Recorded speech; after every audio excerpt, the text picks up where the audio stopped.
It was a busy day around the sports world. Normally Thursdays, when we get to this time of the week, you start having to scratch a little bit. And with no NBA games tonight, which is always a bit of a downer when you got no sports, no NBA. And I mean, this is pretty much it. This is the end right here until you basically get to the NBA Finals. Between now and the NBA Finals, we'll have basketball to talk about every day on this show. And again, hats off to the play-in tournament. A lot of people like to get down on the play-in tournament. I don't think a lot of people necessarily appreciate the play-in tournament. Play-in tournament, a lot of fun this time around. Got to say. A lot of good games. A lot of very entertaining games. So hats off this time around to the play-in tournament. Anyway, we'll be joined by, as I said, Kurt Heelan in the next hour and talk all about the NBA. And then we'll do the fun stuff for the football with Jason Cole. Because there is big news in the NFL today. I mean, every day it feels like this time of year there's still news in the NFL. Very few down days around the National Football League. But right now, there are people around the football world probably celebrating. I think owners are probably celebrating. I think Roger Goodell is probably celebrating. Because the end of an era is near in the nation's capital. Daniel Snyder has sold the Washington Commanders. He has reached an agreement on a deal to sell the football team that I think if I'm not mistaken, I saw it earlier today. He bought the team for $750 million. Daniel Snyder bought the team for $750 million. And he is now selling it 24 years later. He is selling it despite mounting criticism, repeatedly said he would never sell the team. But Daniel Snyder has finally made the decision to sell this franchise for a whopping $6 billion.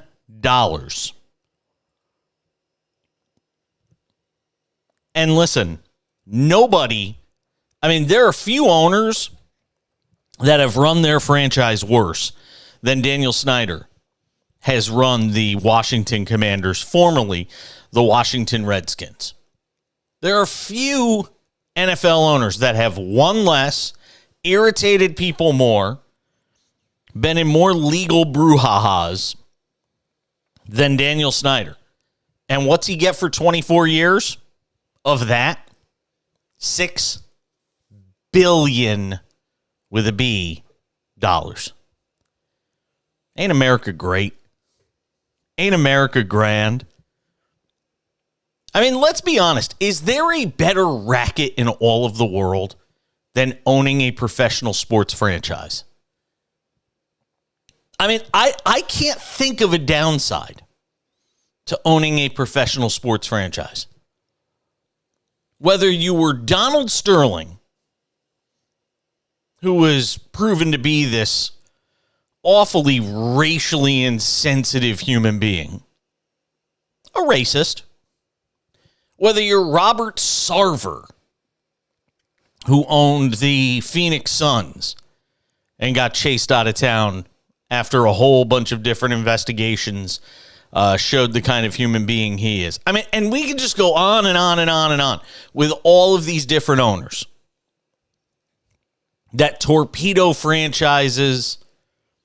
I mean, my God, think about how bad the Clippers were for so long under Donald Sterling and how much money he made owning that franchise. And now the latest example of men behaving badly, running franchises into the ground, getting brand new stadiums and still wanting another stadium. All the different things you could think of when it comes to a guy like Daniel Snyder. And he's going to get himself $6 billion. New ownership group, by the way, will have Magic Johnson as part of it. He's not the face of it, but he is part of the new ownership group that is coming in to own the Washington Commanders. So that's kind of cool. So we'll talk about that with Jason Cole, find out how many different teams are celebrating all around the sports world, how many different owners around the NFL are celebrating. You still wonder, though. And I don't know if there's any agreements on this or if it's just gentlemen's agreements, if it's wink, wink, nod, nod, that, what happens in Fight Club stays in Fight Club. The first rule of Fight Club is you don't talk about Fight Club. I wonder if this is really the end of the Daniel Snyder problem for the NFL. Because remember, and I have said this many times before, Daniel Snyder knows where all the bodies are buried. Daniel Snyder is fully aware of what all these shady NFL owners have been doing. And trust me, he ain't the only one. So you have to kind of wonder, have we really heard the last of Daniel Snyder? Is this really the final straw? Is it the final chapter? Because until the moment that dude is 6 feet under, and I don't mean that in a macabre way or in a threatening way, but as long as that guy still has breath in his lungs, he's probably a threat to NFL owners because of how much information he has. What do we always say? Information is power. And he's got more information. Who knows how many remember the reports just months ago of Daniel Snyder running basically private eyes around, following NFL owners, digging up dirt on NFL owners? Who knows what he knows about the Jerry Joneses of the world, the Stan Kroenkes of the world, the Mara family, the Fords, the Browns, the Haslams, the Ursays. I wouldn't want to be any of those owners. Yeah. Daniel Snyder better watch his own back, I think. We got a busy show as I said ahead, and I'm looking forward to hanging out with you guys tonight. 1-800-224-2004, 800-224-2004. You can text the show at 888-670-8549, 888-670-8549. I have not run a giveaway this week.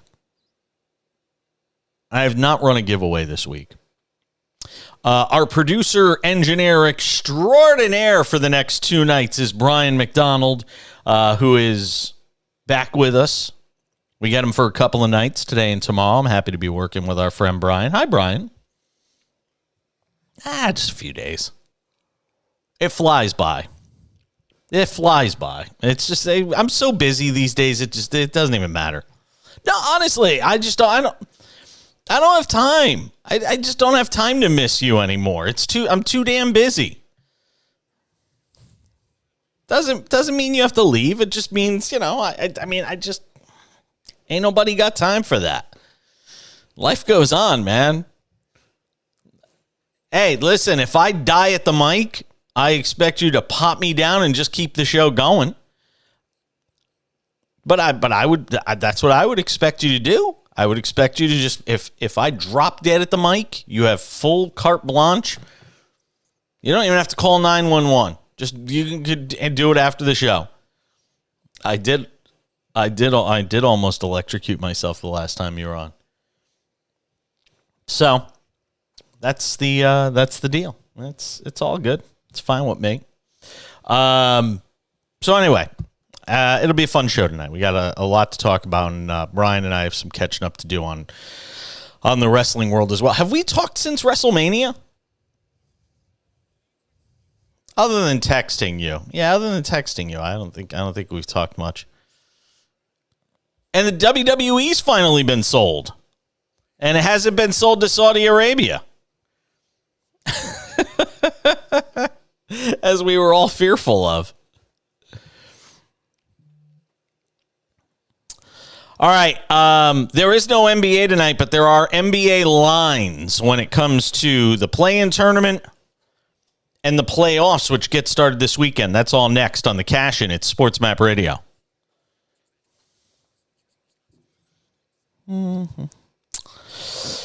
I can't complain.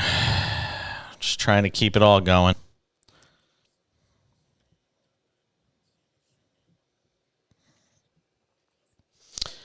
Yeah, what was that, on like a Monday?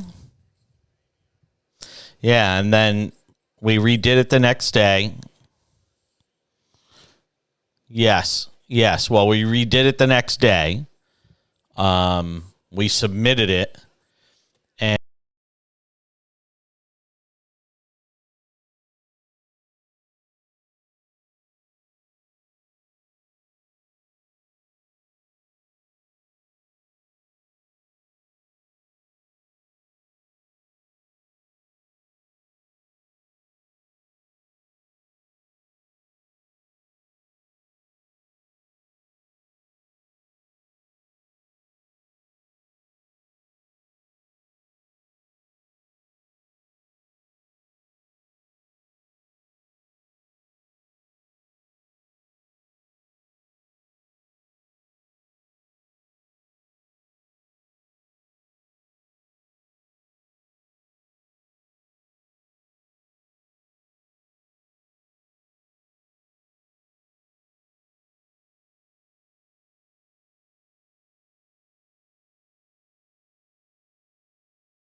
win that series. And he was comfortable in his belief that the Lakers were going to win that series. And I would tend to agree with him. I just think it's so interesting that for all the success the Kings have had this year, everybody and their mother thinks the Warriors are going to win that series.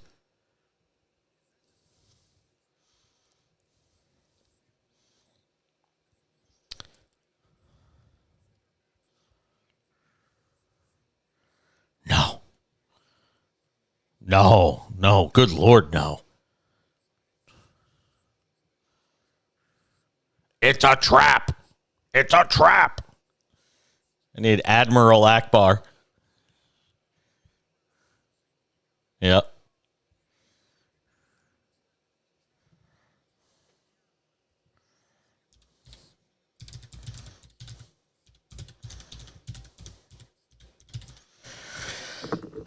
And, they're not doing much to quell expectations when they're talking about how great Andrew Wiggins looks. You're kind of taking away your excuses if you do wind up losing that series and you're the Warriors. And this is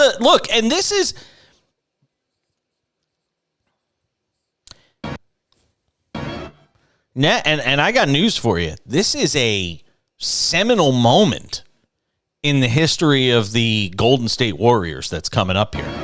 It's a trap. You see? This is a seminal moment in the history of the Golden State Warriors.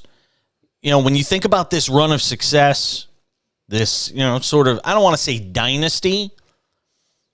I don't know.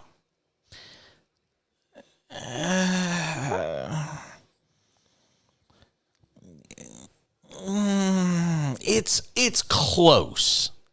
I don't know if it's Warriors hold on, let's see. The first championship. I know they've won 4, but they won 20. Well, no, they've won 1, 2, 3, 4, 5, 6, and no, it's a dynasty. It's a dynasty. They won 2015. Yeah, I'm on board with that. It is a dynasty. 2015, 2016, 2017, I should have just said as soon as Mark Jackson left, it became a dynasty. That would have been the more accurate way of putting it. Oh, no, I'm sorry. That's conference titles. I'm sorry. So they've won 4 since 2015. 4 in 8 years. I guess it's a dynasty. I mean, the Yankees championship run in the 90s, that was a dynasty. Exactly. I mean, that's dynastic. The San Antonio Spurs. Let's see.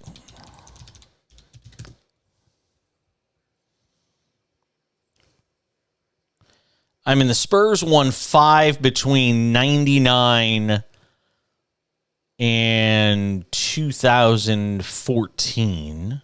They won 5. And I mean, they won 99, 2003, 2005, and 2007. All right, we'll say for the Warriors, it's a borderline dynasty. That's missing the point of why I was bringing it up. But I mean, you're essentially talking the whole point though is, I mean, depending on what happens here, if they go out in the first round to Sacramento, you're basically talking about the end of that dynasty. Because I think that thing gets broken up dramatically in subsequent years. I think it'll start with Draymond Green in this offseason, and you'll slowly start to see the erosion of that star base that's been there.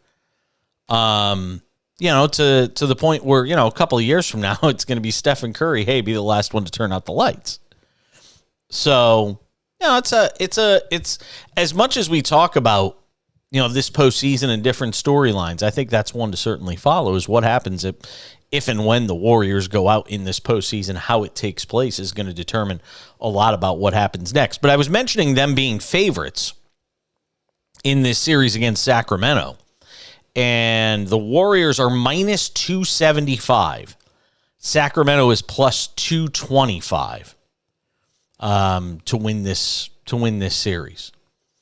And again, keeping in mind that this is a Warriors team that basically won 9 or 10 games on the road all year. Now they're great at home. So if they do flip home court advantage, get a game, if they get game one of this series, people may very well be right. Yeah, but two of those last couple of road wins were basically layups because the teams they were playing were done. Yeah.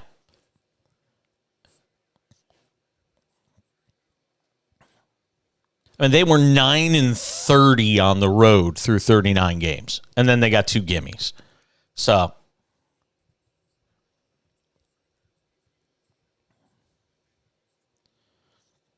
no, they don't. Even though that place will be up for grabs for games 1 and 2 are insane. Matter of fact, it's the hottest ticket in the history of first round NBA matchups. It was the longest drought now, which I think is now the Jets. Yeah, I think the Jets and the Sabres now have the longest playoff droughts. Yeah. Yeah, Sabres are awful. Buffalo's terrible. Well, are we on in Buffalo? Oh, it's great. I love Buffalo. What are you talking about? See, I can't. I have to be honest. I've never been to Buffalo, so I can't kill Buffalo.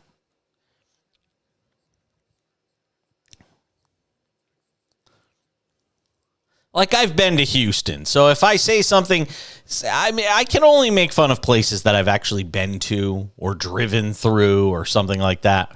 Like, I've spent a few days in Houston, so I can give a little bit of a knowledgeable opinion on my opinions of Houston. I'm not going to be like the governor of Connecticut, Ned Lamont, and take a dump all over the city of Houston like he did, but it's just not for me. Sorry, Houston. I've been to Dallas. I like Dallas. I haven't been to Austin yet, and we're huge in Austin from what they tell me. I'm dying to get to Austin and check it out. Jason Cole talks NFL. He joins us next on the Cash In at SportsMap Radio. Yeah, my sister was just there and loved it.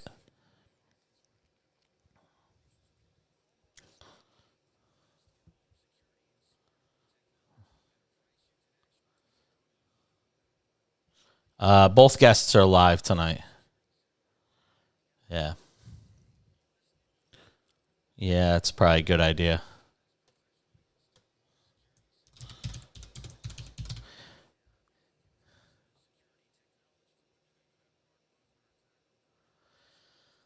I did not see it coming.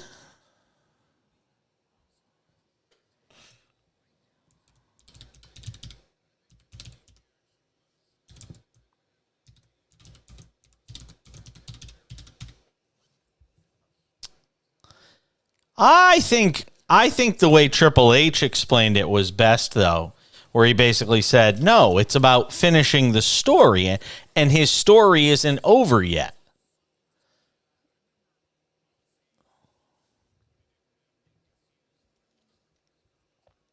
Yes. Yeah.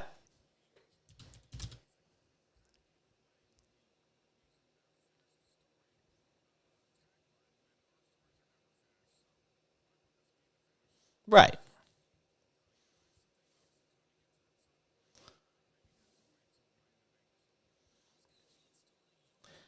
Just surprised supposedly it was a last second decision for him not to get it.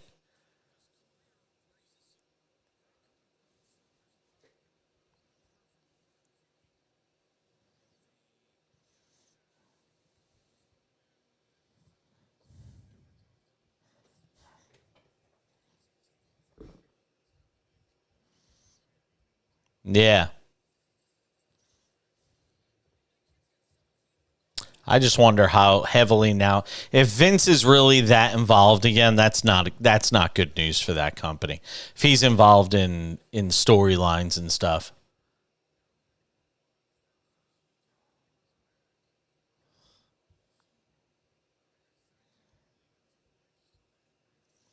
I hope so.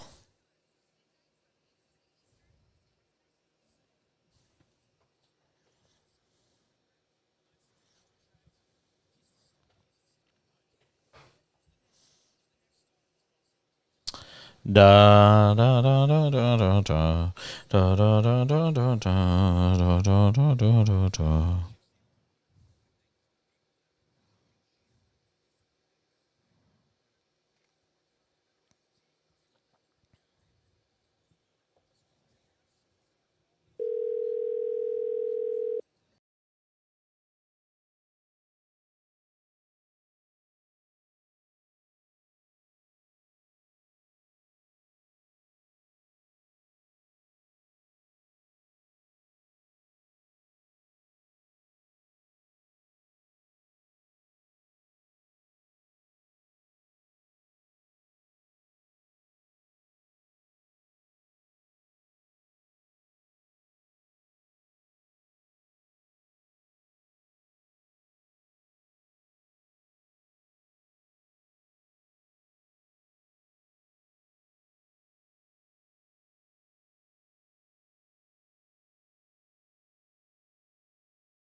Good to have you with us tonight. SportsMap Radio and the SportsMap Radio app.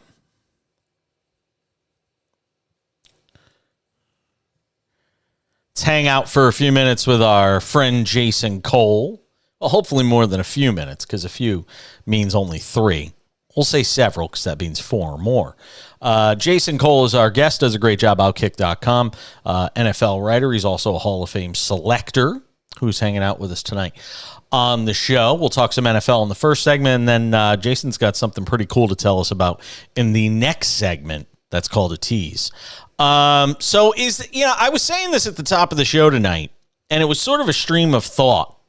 I started talking about Snyder and the NFL celebrating, probably they're popping corks at the NFL, league offices in New York, probably other owners. And then I started to think to myself, but are they really? Because until he's in the ground, and I mean that literally, until that dude is no longer part of this life, he knows where all the bodies are buried. So I would think that, that owners around the league would probably still choose their words wisely when it comes to Daniel Snyder. Well, yeah, they'll choose. They're not going to badmouth him, going out the door. That's just that's not their style. Maybe one or two will break ranks and say something, that's close to the truth. But no, nobody's going to say exactly what they think about Dan Snyder, because it does them no gain, even if they are the person who Daniel Snyder does not have any turn on, right? Like the person who didn't go on one of the yachts with him or do some business transaction or something even worse with him. And, so like there's nothing for them. There's nothing that suits them. Plus, like at the end of the day, he just sold the team for $6 billion. Now think about this. Think about this in real terms. He bought that team in 1999. Okay, less than 25 years ago. He bought the team and the stadium for a combined $800 million. 24 years later, after perhaps one of the worst runs of ownership in the history of the NFL. Okay, there's only a couple of people who are worse, and that includes the guy who went bankrupt. What was the guy? The guy who owned the Philadelphia Eagles, who almost gambled the team away. Right? He was an absolute disaster, train wreck of an owner. Okay, in every way possible, the team was awful during his tenure and went backwards. And he still improved the value of the team from $800 million to $6 billion, which is a function of the league, I understand, and not really his work necessarily. But still, he got $6 billion for that team. It was Leonard Toast. So I think with Leonard Toast, the one you were thinking of? Yeah. Yeah, Leonard Toast. I always forget. I get him confused with Leon Hess, who was a much classier man who owned the New York Jets before he passed away and sold the team was eventually sold to Woody Johnson after he passed away. But yeah, Leonard Toast, a maniac gambler, and the Schaefer family that owned the Sullivan family that owned the Patriots, before eventually the Crafts bought them after a couple of different ownership groups went through there. So, look, there have been some disaster owners, but, Snyder is right up there. And still, the team went from $800 million in value to $6.05 billion in less than 25 years. And I was talking about this. Staggering. I know. I was talking about it at the top of the show. I said, think of any company. I don't think there's any comparison that there could be any company that's been worse for a 25-year period that somebody bought who's seen its value increase like the Commanders have. I mean, look, if you've got money, and this is why it always boggles my mind why more incredibly rich people, like even the Bezos thing.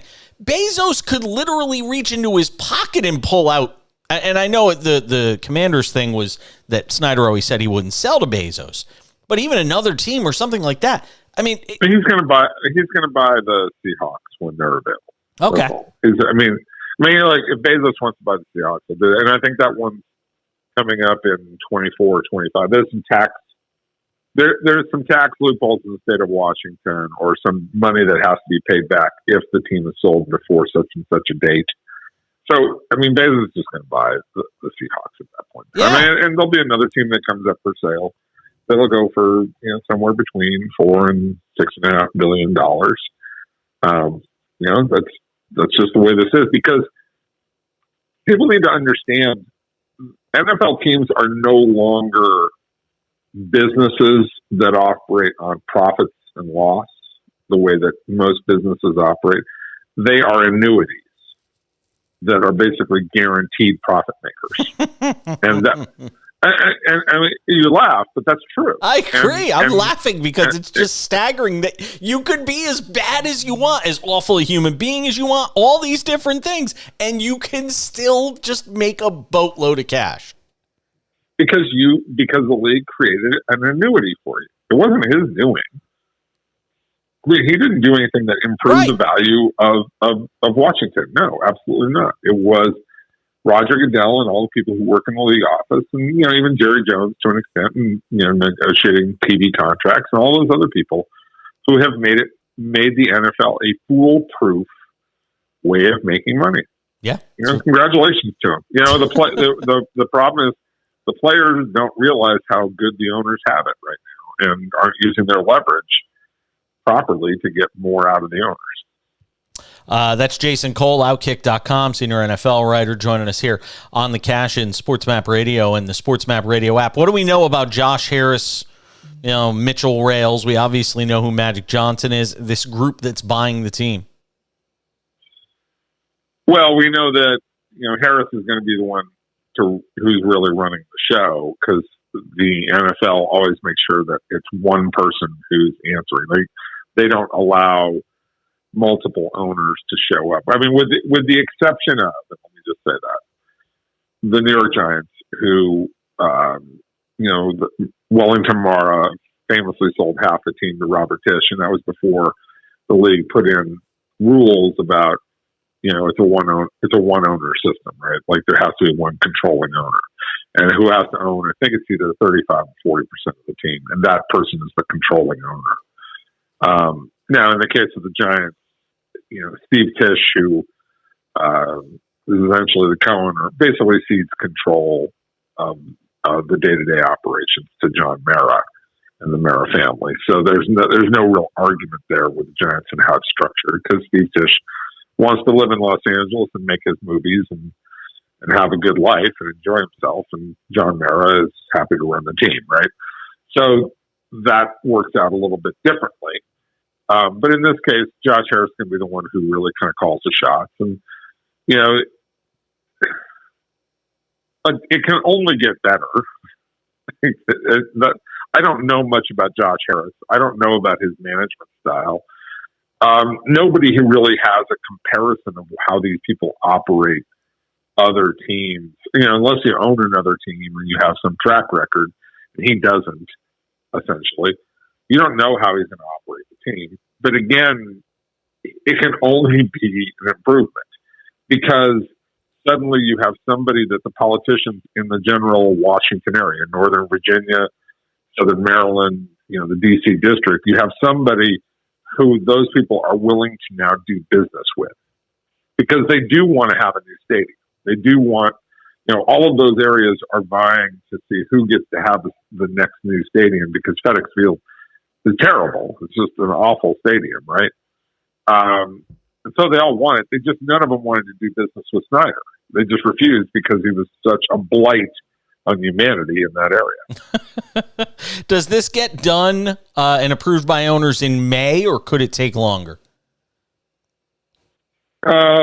I think it probably gets done in May. But at the latest, if it's not May, then I think their next meeting after that is October. So it's either May or October. Because I just wonder I guess I'm asking, and we only have a second here, but think about this, because I'll have you answer it on the other side. I wonder how it impacts the rest of their off season, with before he takes over and that sort of thing. I'll get you I'll get an answer to that from you on the other side. Jason Cole is our guest from Outkick.com, their senior NFL writer. He'll come back and join us. He's also got something really cool he's going to tell us about. That I got to talk with him about. That's a tease. That's next. I'm Jason Page. This is the Cash In on SportsMap Radio. Stay with us. Da da da da da da da da.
Let's continue the conversation now with Jason Cole, Outkick.com, senior NFL writer.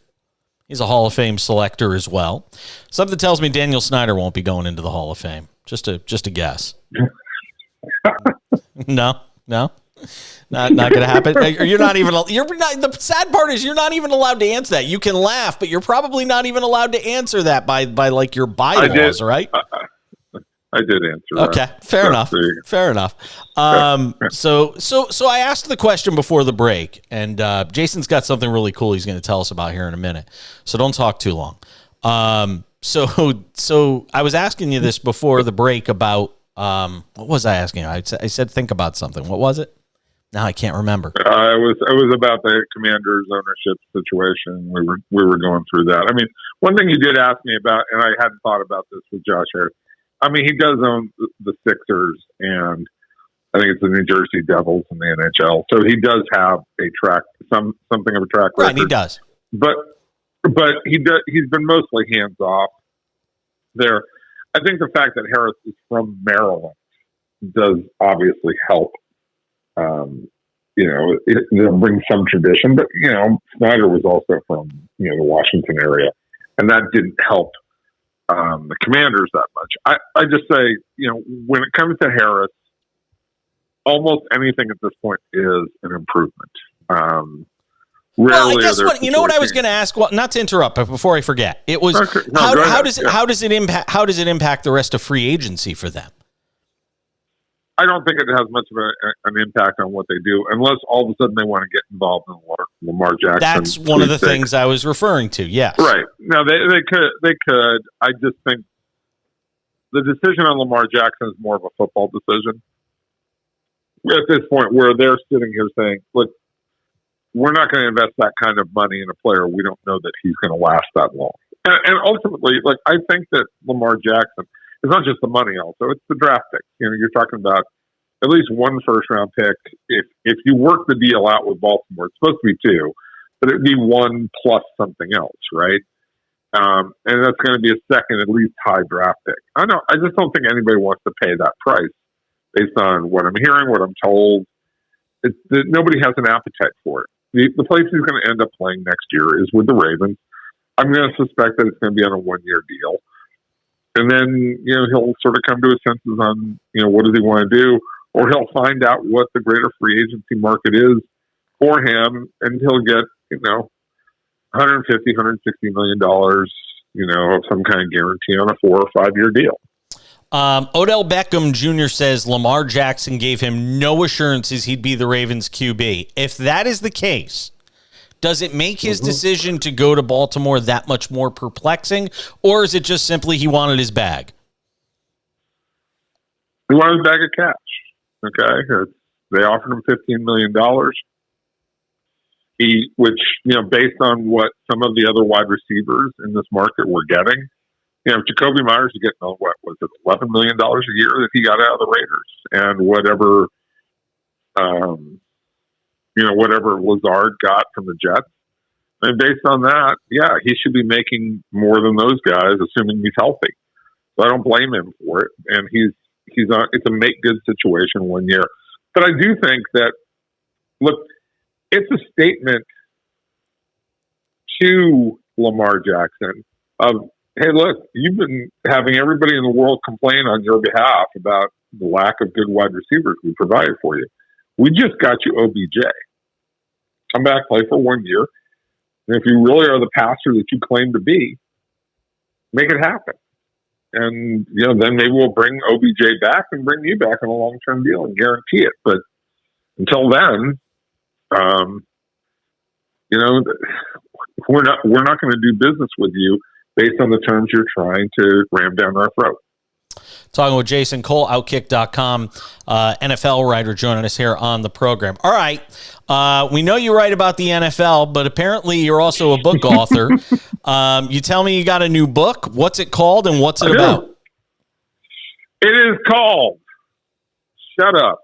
Your Kid's Not That Great, which is just me giving my very sarcastic and blunt kind of advice on being a parent and telling people, look, back off on your kids.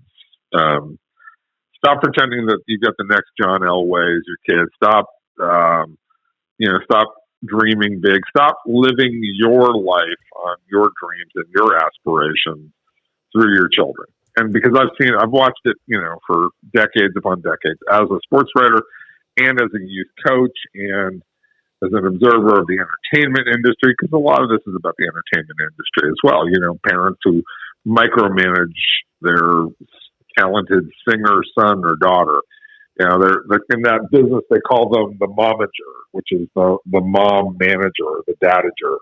The dad who wants to be the manager and run their kid's career.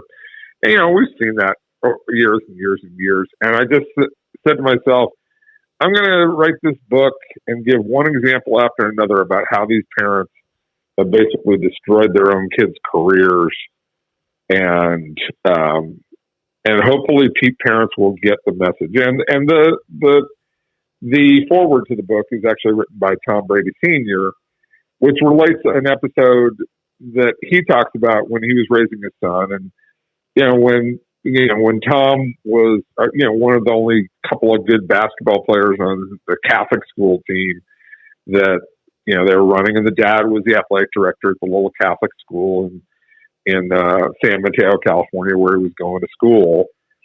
He didn't sit there and say, okay, I'm going to take my kid and go play on this, loaded team with a bunch of other kids, who are great, and, travel teams and all these other things. The dad said, no, we got to work hard to make sure that all these other kids play so that they can actually get better.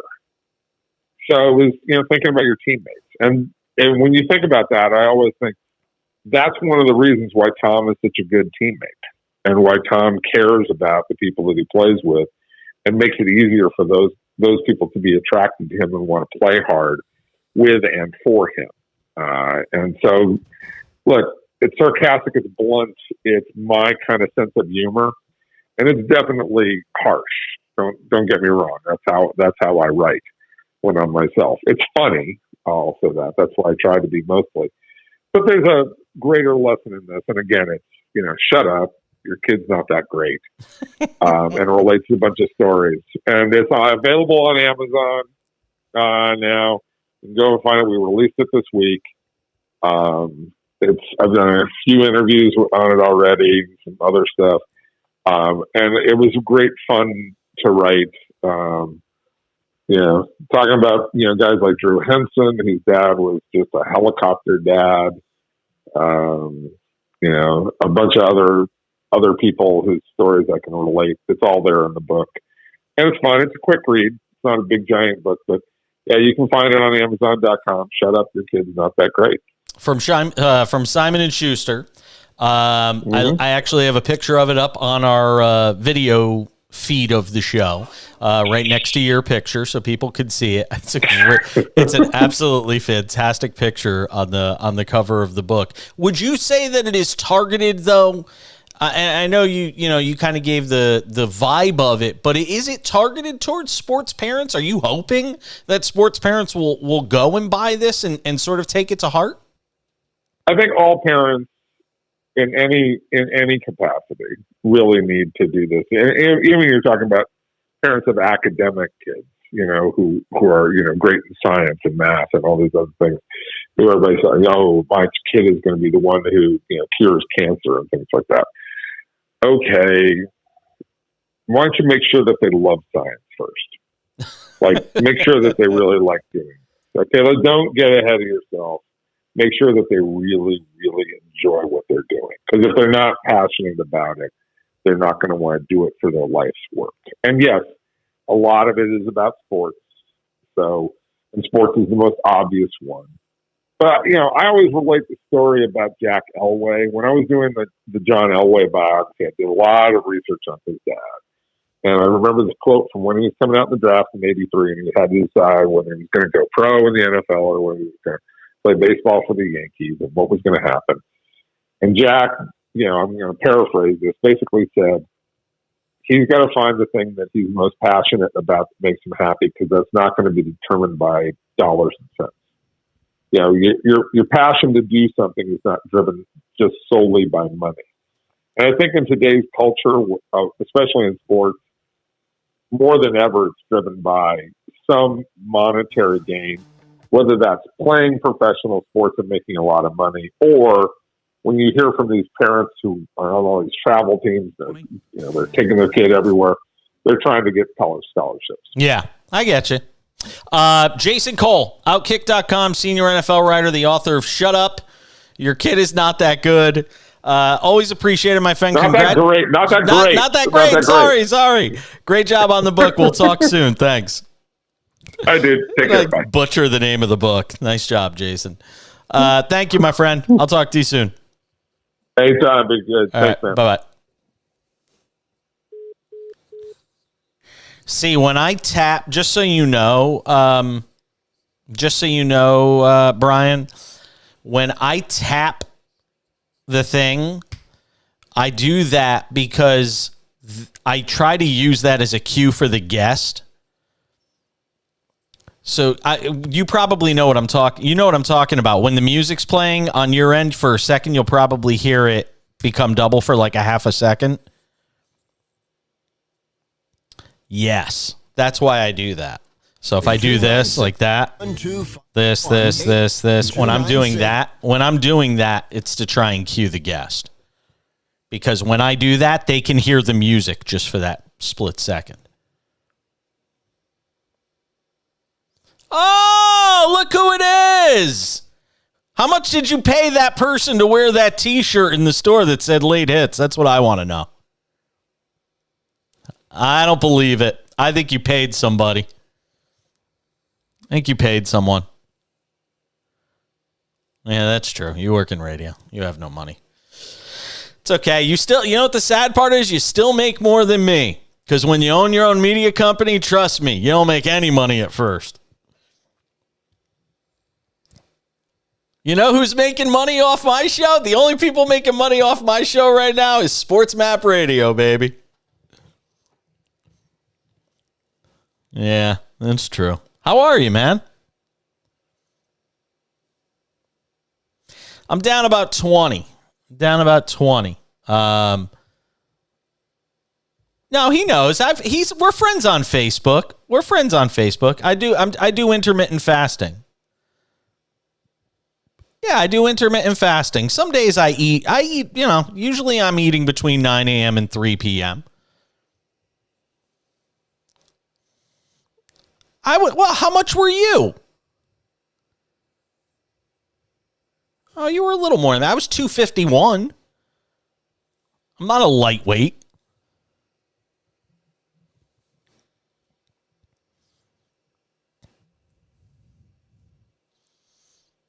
Oh, yeah, you were a heavyweight and I was a light heavyweight. Okay, that's fair.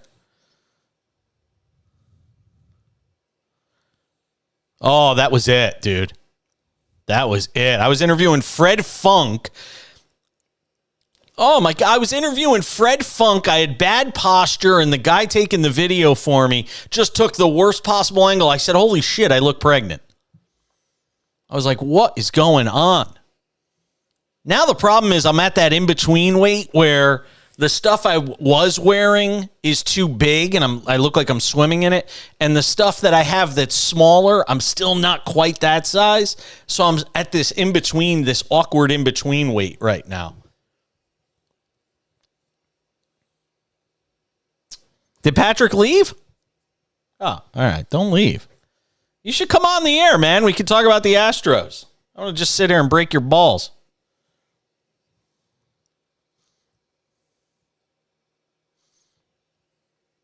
Why does he got to go in the studio? There's no mics in your studio? Heavens. Oh, because you're behind the glass. You're on the other side of the glass. I got you. Yeah, put him on for a second. Cool.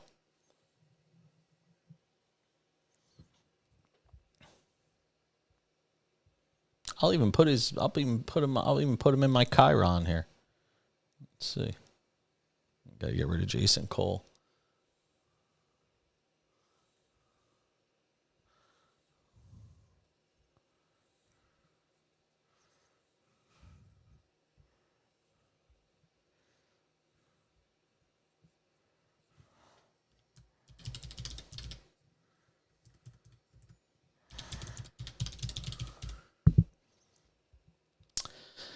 Another hour of the show starts right now on SportsMap Radio and the SportsMap Radio app.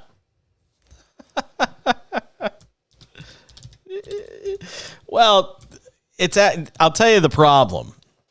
I'll tell you why this is an issue. Well, no, the name of SportsMap. So I'm almost hesitant to even to say this because I have not talked about this publicly, but we are in the midst of getting a syndicated TV show for me, and the name of the show is called Sports Rap. So, yeah. No, it's not going to be called, it's not going to be on SportsMap Radio. Sports Rap on SportsMap. Da, da, da, da, da. So while we were in the break, because we're like, the virtual sports bar, Patrick Creighton, who's a host on one of our sister stations of SportsMap Radio, some station in Houston. He's on some like ESPN radio affiliate in Houston. Doesn't matter. Nobody's listening anyway. Yeah, thank you. I don't even know. Am I even on that station? Oh, okay. All right. Hello to our friends in Houston listening on 92.5. So anyway, Patrick Creighton hosts a show called Late Hits. And I met Patrick when I was in Houston back in like 2018 for the first time while I was auditioning. But I wasn't even like an audition. It was just kind of a fill-in for a few days, meet SportsMap Radio. Back then it was SB Nation Radio. And I actually met Patrick while I was there. And we have been friends ever since. So Patrick Creighton decided to pop into the studio tonight and say hello. And I said, if you're going to come into the studio, you might as well come on the air and say hi. I have to pay up on a bet to him. I still owe him on a bet because I bet him that the Yankees would beat the Astros last year in the ALCS, and they did not. So I have to get a Jeremy Pena jersey and wear it. No, God, not an Altuve jersey. If we're doing the full outfit, I'd have to walk around with like a mangled hand, though, if I wanted to do the Altuve. If I wanted to be like Altuve. Hi, Patrick.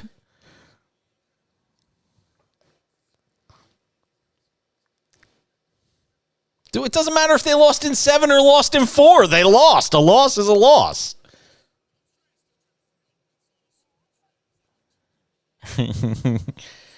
Of course your head would go to food, you former fatty. The worst thing you can do is eat it this time of night. You know that. So you've lost a bunch of weight.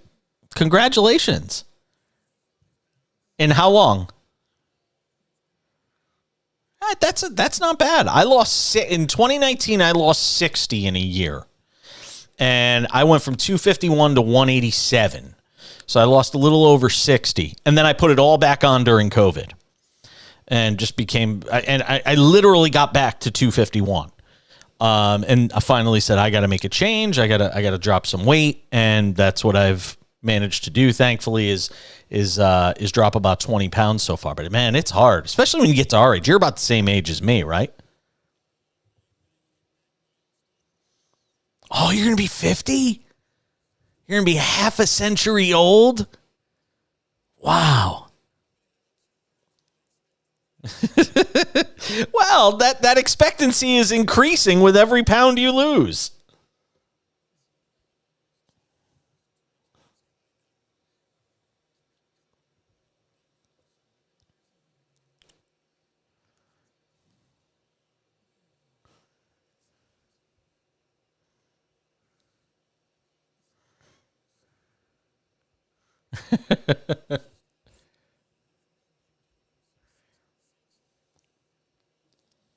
Were you friends with like an offensive lineman in the NFL?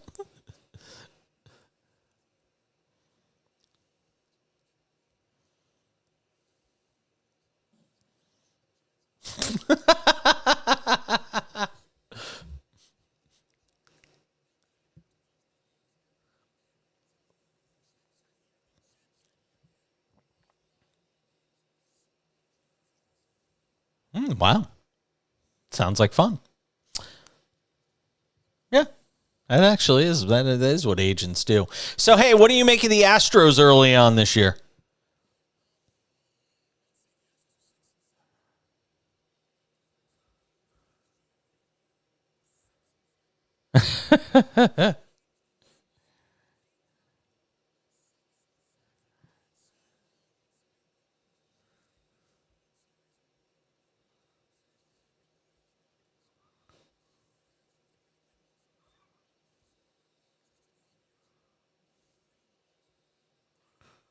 Mm.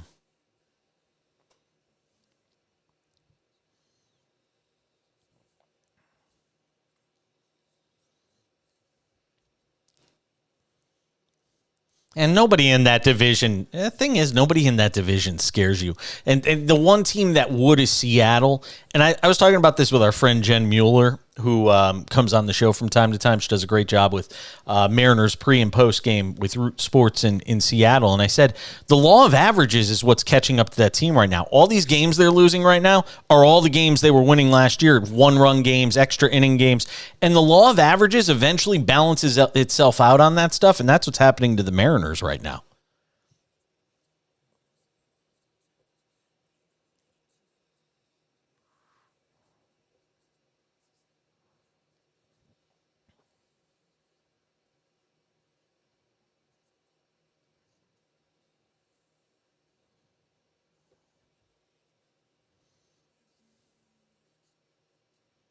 Yeah. Yeah, you're right. I think the Astros will be fine. I'm interested. The Rangers got some good young talent, though. I like Josh Young. If the Angels can stay healthy, they might be interesting. Yeah. I suppose. All right, there's nothing else worth talking about in Houston, so you can go home now. I miss you, Patrick Creighton. Good to talk to you. When I get down to Houston, we're gonna have to go eat some sushi. Yeah, and Brian McDonald's gonna come too. I agree. Oh wow! Don't such white trash. It's just such white trash. It really is. Bye, Patrick. Good to talk to you, my man. All right, Patrick Creighton. You could hear on our sister station in Houston, 97.5 and 92.5. Is that what you said? Yeah. See? And we're on 92.5 in Houston. Are we on 92.5 in Houston for the whole show or just the last 2 hours? Oh, cool. All right. Which I did most nights. Okay. What do we get preempted for, like the Sugarland Skeeters or something like that? They were the Skeeters, though, right? That's right. Got a Skeeter on your Peter. Just saying, man.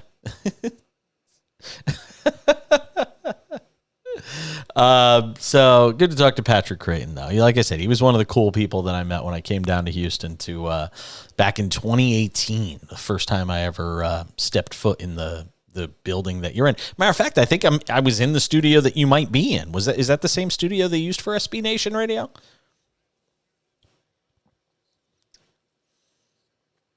Yeah, nothing's changed. Well, that's knowing what I know, that does not surprise me in the least bit.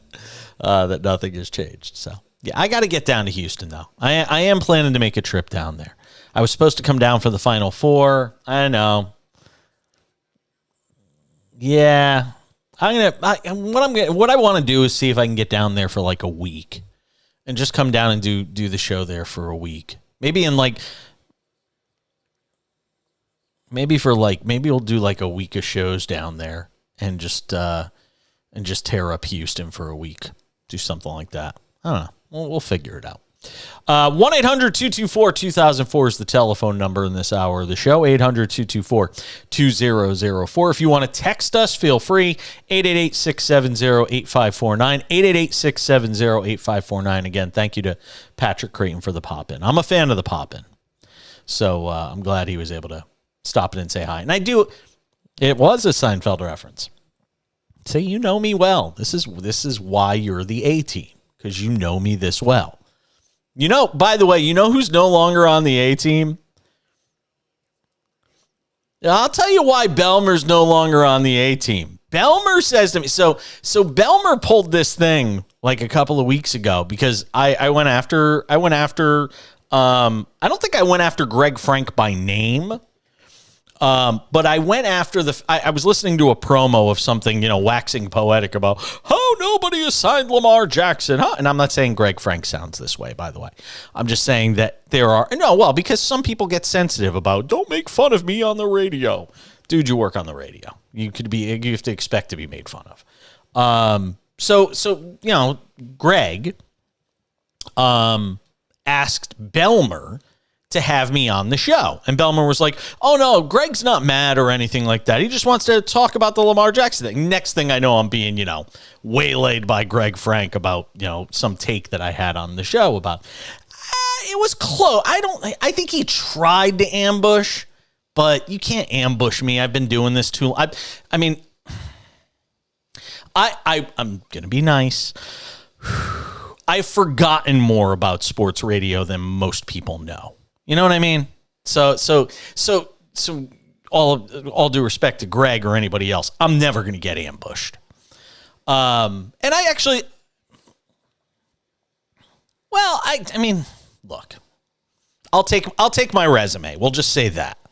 So I thought Greg and I actually had a pretty good conversation, but Belmer made it sound like it was going to be this cordial conversation, and I angled it that way, but Belmer's on my spit list right now. We're coming back.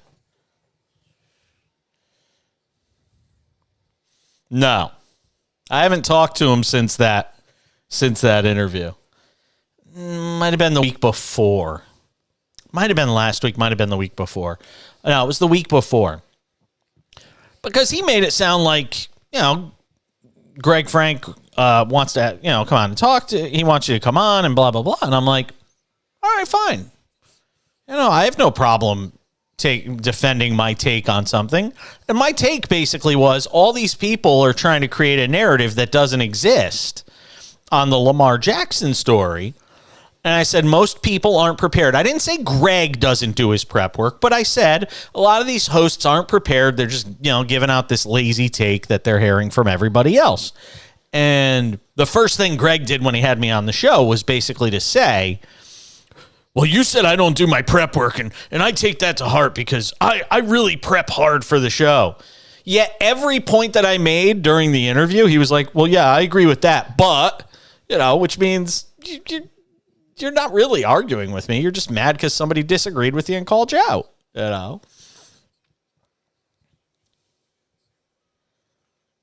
Yeah. That was literally the first thing he did, was take it personally.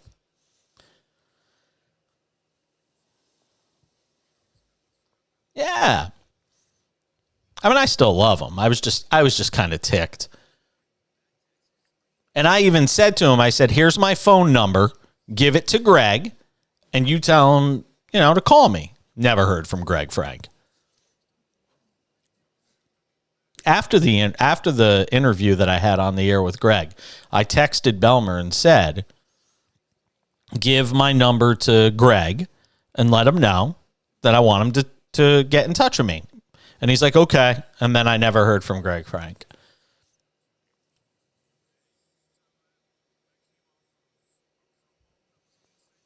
Well, I went off because I heard that what happened was one night during the show, I heard that promo.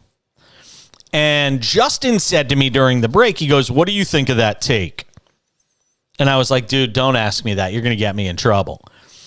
Because I know me, and I'm not gonna hold back. So I went on the air, and I'm like, there's all these people going out of their way to defend Lamar Jackson. But like, the reality is the guy's missed 12 games the last 2 years. His completion percentage has gone backwards the last 4 years, and he's a running quarterback who, has been running around for 5 years. And how much longer do you think that kind of game's going to last? Yet all these people are crying, collusion, and resetting the quarterback market. Yeah, well, owners can do that. They can reset the market. So it was just one of those things.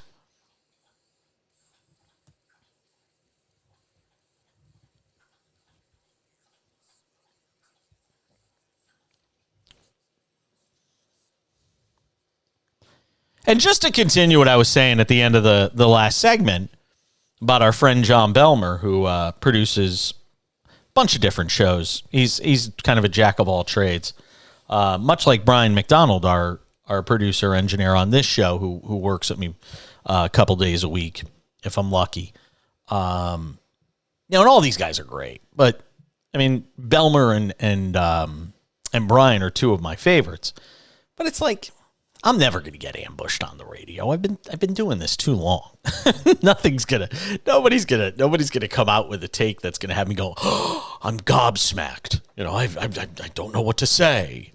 So we had a cordial conversation with Greg Frank, and I even said at the end after the call was done, after the interview was done with Greg and I actually passed my phone number to Belmer and said, give this to Greg Frank and have him get in touch with me. And I think I even teased on his show. I said, hey, you know what? Come on my show sometime. Never heard from Greg Frank. So, tells me all I need to know.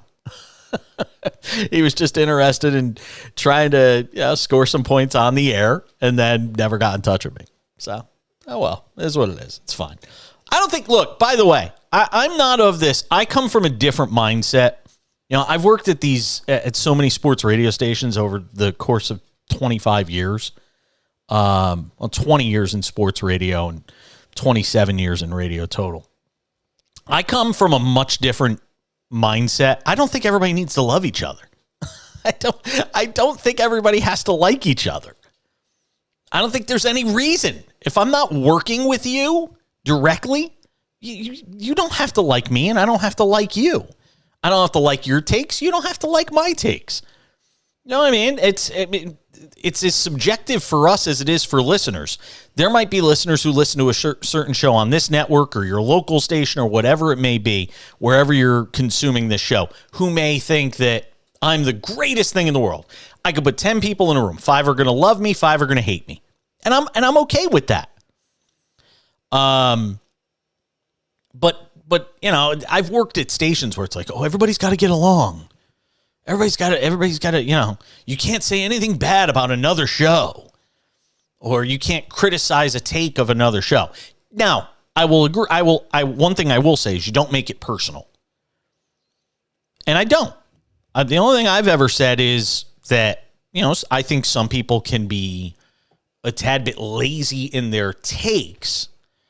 And I guess some might take that personally, but it's one of those things where we work in a very subjective field. It's funny. I'm saying all this right now for 3 minutes, and right now Brian is saying absolutely nothing. He's just leaving me out to dry, just leaving me out here hanging. Not a single word. See how quiet he is? Hear how quiet he is?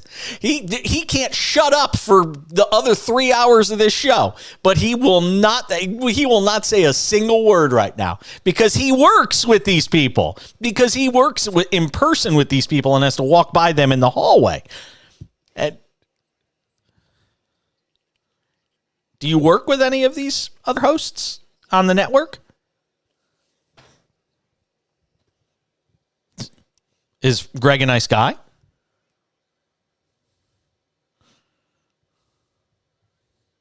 How old is Greg?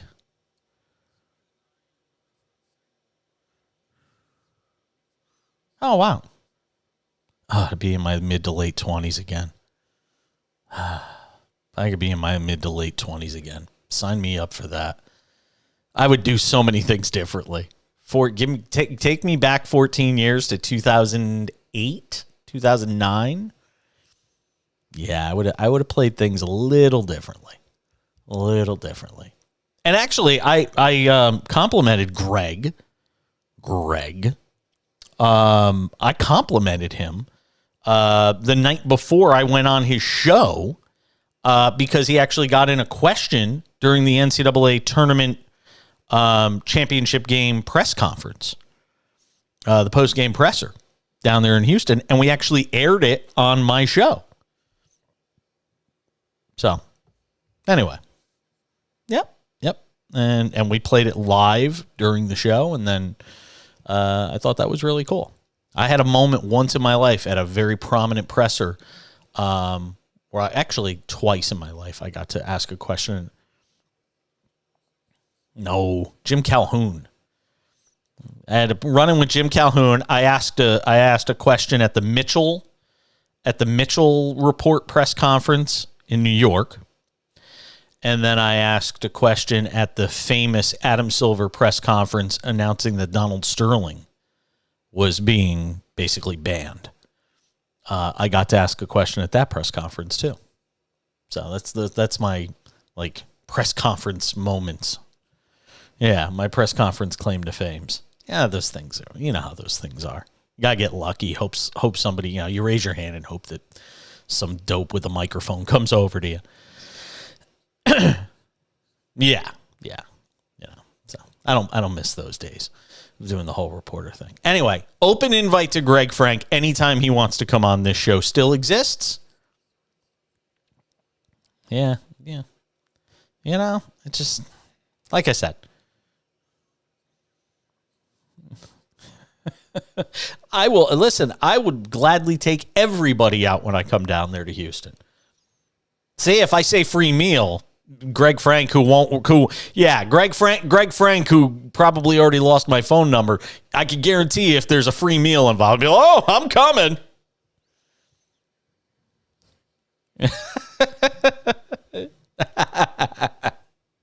That's about right.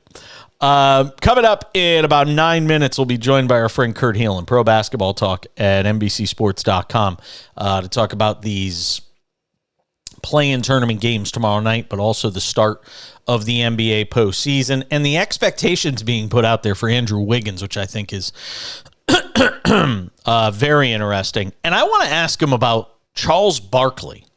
Did you hear about what Charles Barkley said? Oh, man.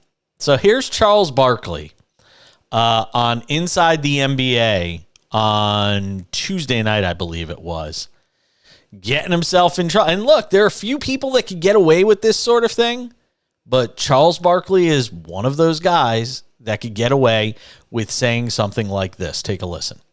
The only thing that's exciting about the Eastern Conference is the Knicks against the Cavaliers. That's the only thing exciting. In America, don't be foolish. They want you to watch these games. Philly, Boston, and Milwaukee are head and shoulders above the rest of these bombs in the Eastern Conference. Now, the Knicks and Cleveland, that could be a really good series. That could be a six. So you're saying the Celtics is going to sweep the Hawks? That's what you're saying right now? The Hawks might can win a game, but they can't beat the Celtics, and nobody can beat Milwaukee. I mean, the only question in the Eastern Conference, can my Sixers beat the Celtics? That's the only question in the Eastern Conference. And now you know why Chuck did not take that job with the promotions department of Warner Brothers Discovery. Thank you, Ernie Johnson. Charles Barkley basically just told you, don't watch the postseason. Don't watch these games. Don't watch these games. It really doesn't matter. And, I mean, the league can't be happy about that sort of thing when they're in the midst of trying to, even if he's right. Yeah, but if some clown like me says that, I'm not working for a partner of the NBA. So who cares if I say it, right? But when the guy who's basically, getting paid,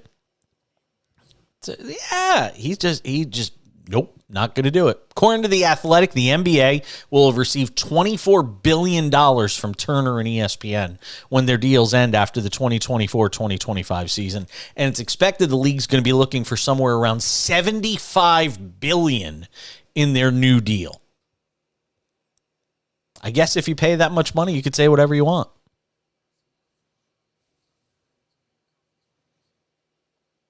Really, it really is. But, the NBA, no, he's not wrong. But again, and look, people can make up their own minds, and I can be a contrarian here and argue that maybe more people will watch just to see if he's right or wrong. Maybe people will tune in just to see if Barkley's right or wrong about what he's saying. Maybe some people will tune in and say, well, is it really going to be that bad? Let's see if Barkley's right. And all it takes is an upset in, game 1 or game 2 of any of these series where a lower seed wins on the road. And all of a sudden it's, we got a series, even though it might be the only game a team wins. How many times do we see it? A team upset win in game 1 and then they lose in 5.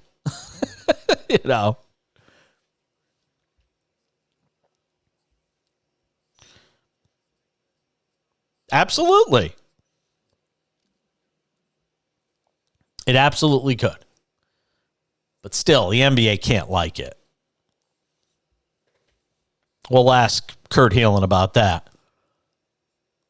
What can we expect from Andrew Wiggins? I want to ask him about that too. And I'm going to put him on the spot and get a prediction on the Knicks and Cavaliers from him. I'm Jason Page. It's the Cash In on SportsMap Radio.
I like this jam, Brian McDonald. Not bad. Not bad. Good to have you all with us. SportsMap Radio. SportsMap Radio app. You ever have a fly that gets into your workspace or your area wherever you are, and no matter what you do, you just can't get rid of it? Did it really?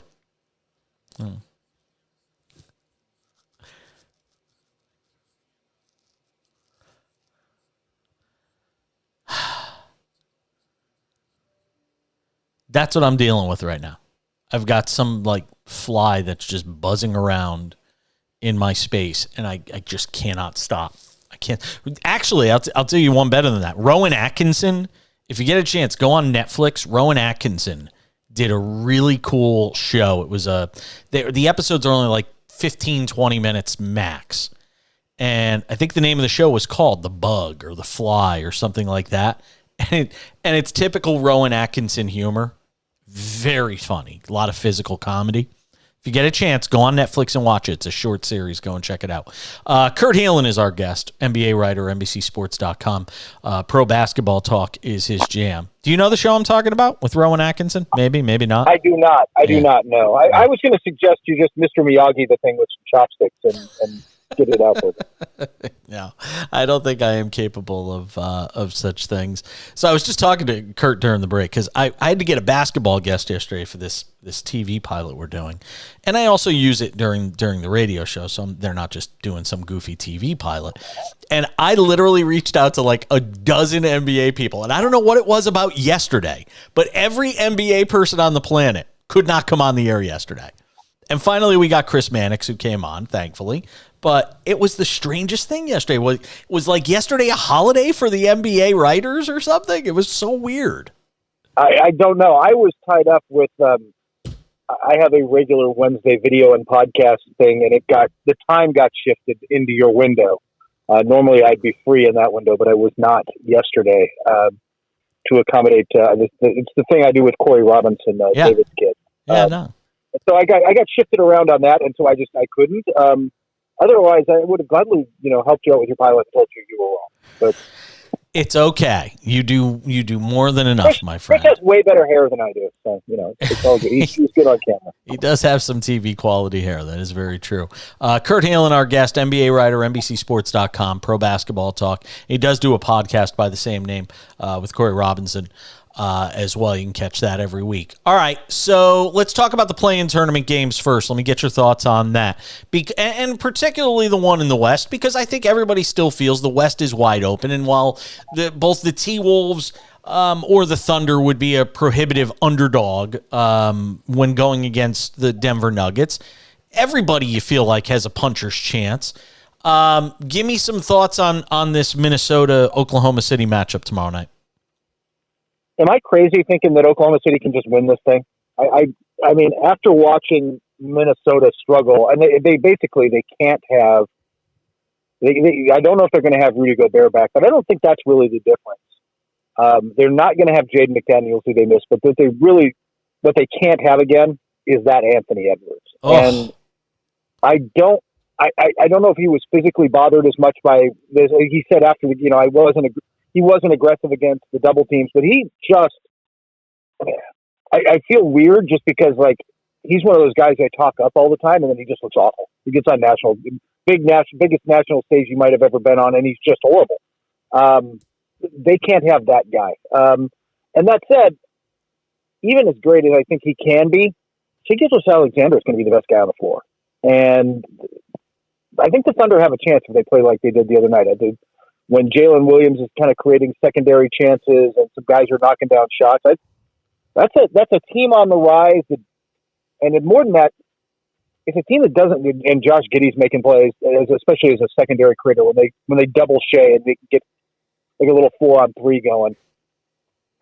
I don't think they realize how good they are, and I don't think they realize that they're supposed to lose and there's pressure. Like they're just kind of happy. I don't want to say happy to be here, but happy to be here in the good sense of they just don't feel the the pressure. Yeah, it's funny. I said that exact same thing last night because we were basically just live talking up the game because we were on in that window. So we talked about it throughout most of the show last night. And I said that can go one of two ways.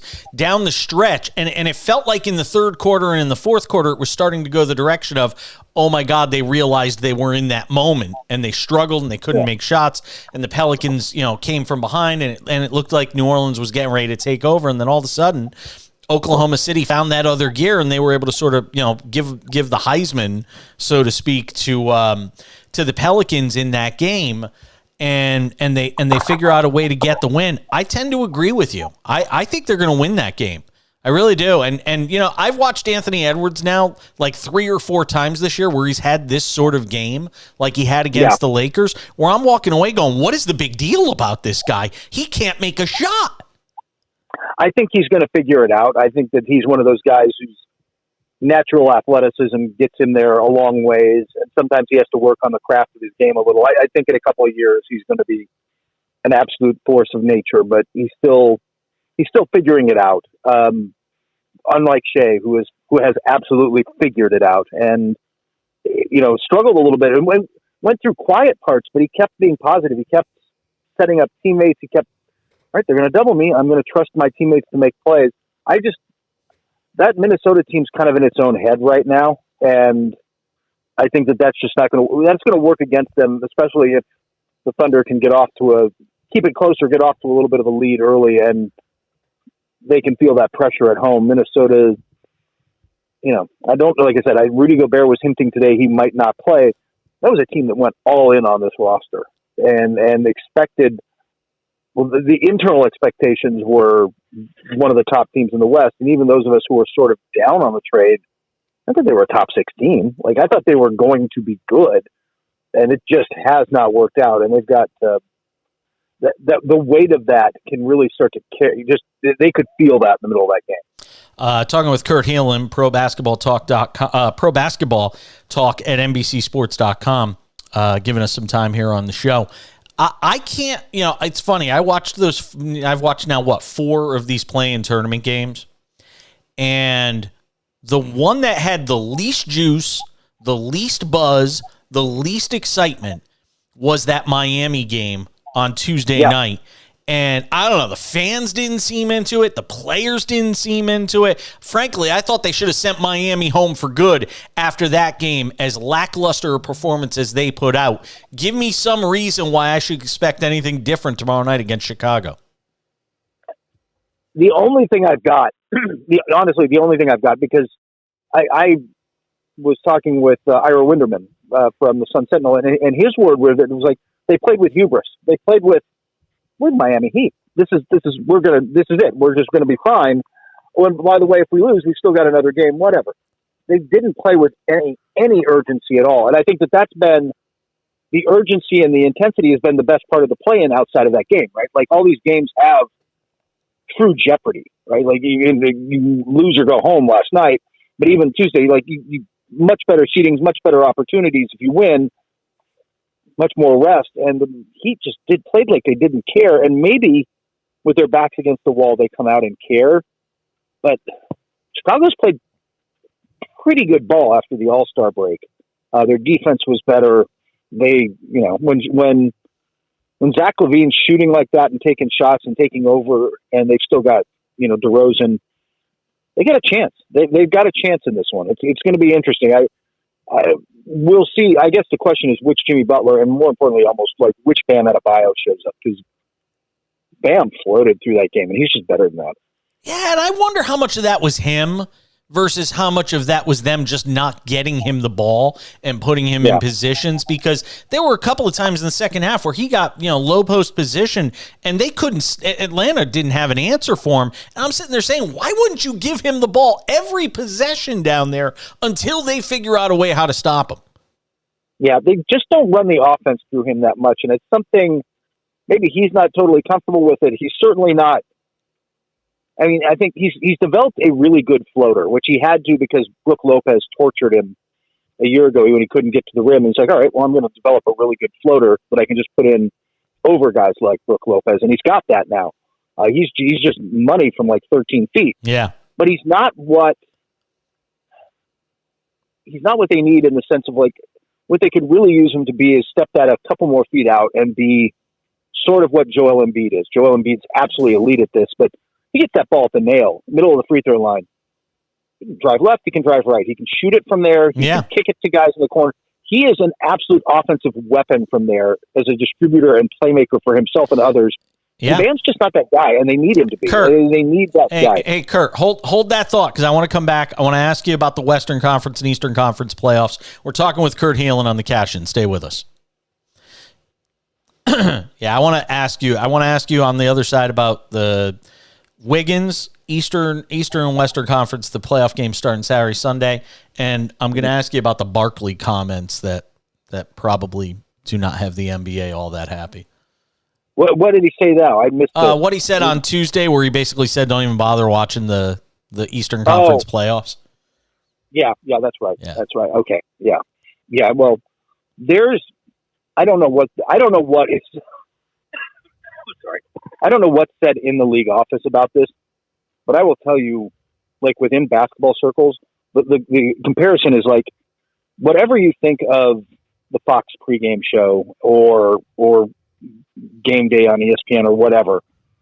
Nobody is as negative about the sport as like those guys on TNT. Like the NFL would not tolerate you being that negative. And Shaq's like ripping Rui Hachimura. They say, "Oh wait, he can play." And then like you can play a game of, "Hey, where's that guy?" Play with them because they don't know. Like it's just kind of crazy. There is some obscure ones in there where like, you know, you can do that to me at the end, especially when you get to 10 days at the end and guys get moved around and like, who's I don't. But they do it with names. Like, jeez, it's kind of crazy. I'm surprised. I'm really curious with the new TV deal because the buzz is that Turner's cutting back, and we'll see. Like not out, but like one game a week. Really? Or one night a week. Not like one night a week. They'll keep Thursdays or whatever it is. And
Talking with Kurt Heelan, Pro Basketball Talk at NBCSports.com.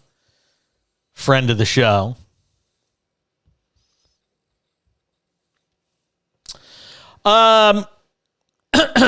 So give me some thoughts on, before I get to the Eastern and Western Conference, I want to get your thoughts on something Charles Barkley basically said Tuesday night, where he essentially told the audience, and you could just hear the jaws dropping around the inside the NBA studios, even for something Barkley says. This even caught some of them going, this isn't good, where he basically said, other than the Knicks and Cavaliers, don't even bother watching the Eastern Conference until you get to the conference finals or maybe the semifinals with the Sixers against, one of these top seeds. How much does that make the NBA cringe when they're trying to work out a new TV deal? They're talking about $75 billion in the next TV package. They can't be happy when they see this sort of thing. No. First off, I don't think he's wrong. Like, there's one good series in the East the other ones are going to be pretty bad. The Nets can be a little feisty, but it's not going to be that good. But I would tell the listeners what I was telling you during the break. Like, it's the NFL would never put up with Howie Long and Terry Bradshaw talking down about the sport the way Shaq and Charles do, and the way the TNT crew does. And look, that's a great show because it's got this whole barbershop feel and it's really casual and they're poking fun at each other. And it's got the best vibe of any of these pregame shows, maybe College Game Day. I don't know. But there's just, the vibe on that show is just so great. But Shaq and Charles can be so get off my lawn about things that I'm surprised the NBA hasn't pushed back on it more. Yeah, I am too. But maybe they look at the ratings. Maybe there's some sort of information they get that says, people eat it up, and maybe that kind of honesty is something they want to, that they don't want to let. Those guys are authentic. It's nothing else. I'm just So that's the beauty of it. It's just I don't know, and I don't know. Like, I don't think you can rein Charles in really. So he'd honestly walk away from it and go, whatever, just fine. It's absolutely right. I'm surprised Shaq has time for the show anymore. Give me a thought on the Knicks and the Cavaliers. If we're going to talk about the East, that's really the only series worth talking about, which is something we can obviously say because we don't work for the NBA, at least not yet anyway. So give me some thought on this Knicks Cavaliers series. I'm going to put you on the spot and tell me to give me a winner. I got the Cavaliers, but I think this is going to go 7. I think they're the better team. I think they have the best player in the series in Donovan Mitchell. I think they have this elite defense. And I think the thing that has to happen for the Knicks is they have to get not just Julius Randle back, but fully healthy Julius Randle. But they need the Julius Randle, who's a borderline All-NBA player this year. They need that guy. But I think the matchups kind of work for them. They're strong on the glass. They draw fouls. They're kind of methodical. I think that the inexperience of this Cavaliers team as a unit in the playoffs, I think they're just figuring things out. And this is a Tom Thibodeau team. They're just going to be hard to play against. They're gritty and they're tough. And Jalen Brunson's going to make plays. We've seen him make plays in the playoffs. Saw it last year. So I think that they're just going to be a tough out, but I still think the Cavaliers are just better. And ultimately, it could come down to, Donovan Mitchell made his name going just not quite mano a mano, but he and Jamal Murray putting up crazy numbers. Brunson and Murray could do that. Brunson and Donovan Mitchell could do that in this one. They could just put up monster numbers in the series. Knicks have been so good on the road this year. Yeah. I don't think they're intimidated going on the road against anybody. They've been one of the best road teams in the league. I think by the same token, they have not been good at home. They've been unusually bad at home. Madison Square Garden has not been the home court advantage that you would think it would be and that it used to be in past years. I think the Knicks win the series. I do. I think they've got a shot. Yeah, no, I think they win this series. But again, it also depends, like you said, about whether or not Julius Randle plays. All right. The end of the day, they have to have him. Yeah. No, I totally agree. Talk about Andrew Wiggins, because I thought the Warriors might want to temper expectations on Wiggins, but it sounds like they're all making it sound like, he's gonna have a really big role in this series, which is hard to believe coming off the layoff that we're looking at for him. Well, he'll come off the bench, and they're saying 20, 25 minute. This is Sean's reporting it, but 20, 25 minute restriction, and that sounds about right for a guy who's. I mean, last time he played, it was before Valentine's Day. Like, it's been a long time, and you just, we know this from every sport. You can be in good shape, but you're not in game shape until you're in game shape, right? Like, until you've played, you're not in game shape. But they're going to need him and his defensive versatility up against guys like De'Aaron Fox in this series, and Harrison Barnes. They've got some guys on the wing. They need people who harass shooters, if Herter gets hot or something. So they're going to need him to be there, I think, defensively and get his legs under him for future series if they have any hope. If I guess this is what it comes down to, though. With my thing with the Warriors, is just, do you believe in the muscle memory of the playoffs? I mean, they're not the team they were in the regular season. They're going to be I don't. So you actually, because I can't find anybody picking the Kings. No. Everybody's taking the Warriors.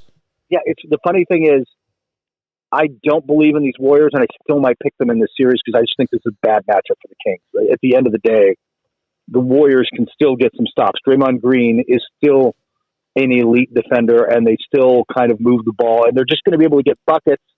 And I don't know that the Kings are just going to be able to I think they're going to be fun. I think they're going to score a lot of points. I think Domantas Sabonis is going to have a huge series.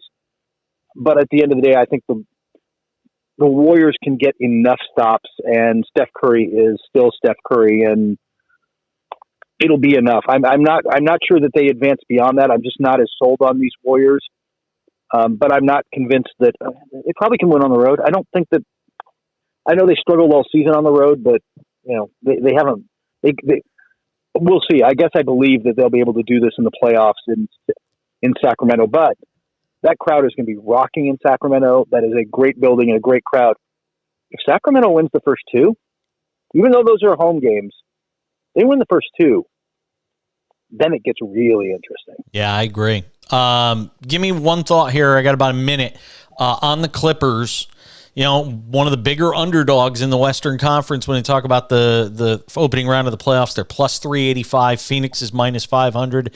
Give me an argument for the Clippers and where Paul George plays in all this. They miss. I don't think they get Paul George back this series, and he's the guy they normally put on Kevin Durant.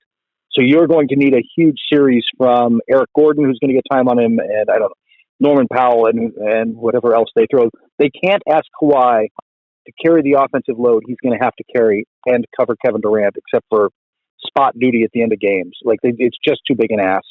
They need elite Kawhi Leonard, who he might get, and they need some other role players to step up and make plays and kind of pound them. And we'll see. The Suns aren't tested, and they don't have a lot of depth.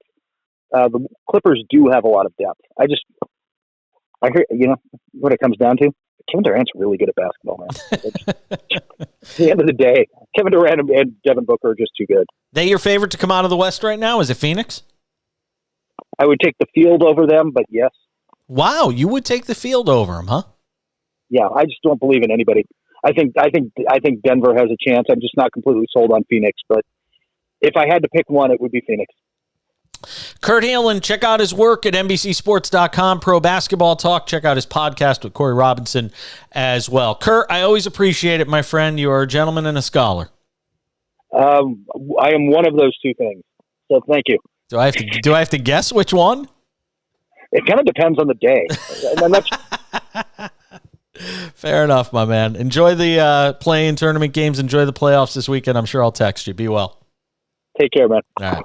Kurt Heelan joining us on the show. So he even though he doesn't believe in the Warriors, he's still picking them. I can't find anybody who thinks the Kings are going to win this series. I can't find anyone. It's crazy.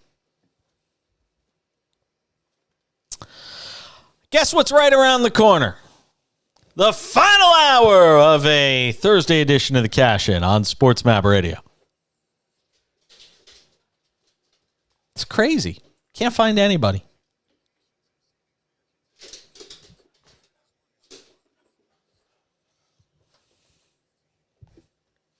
No, because the other reality is, and look, we've been doing, but think about this. I've been doing this show since September, and obviously I'm awake in the late window. They're never on TV. That team's never on TV.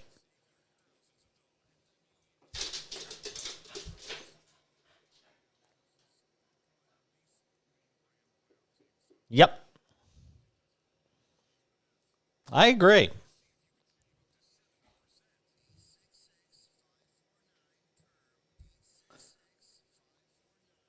And I'll say it again, man. Mike Brown's the happiest coach in the world to have everybody telling him you can't beat the Warriors, because he's able to go into that locker room every day and has no trouble motivating those guys.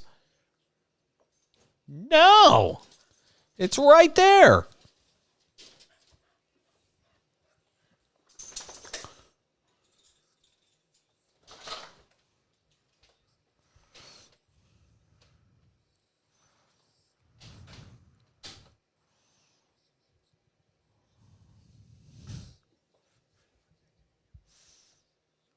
Privacy.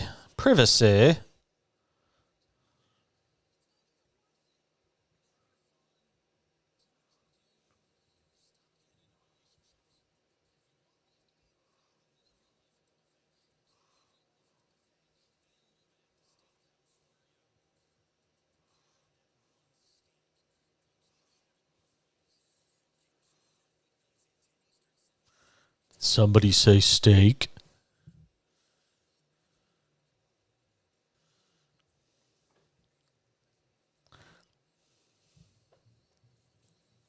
Bob Nightingale on the show tomorrow. Confirmed.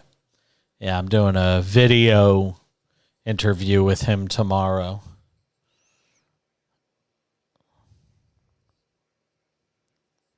Mm-hmm.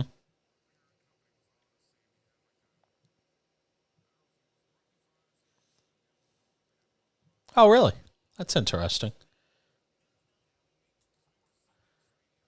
Yeah. Right.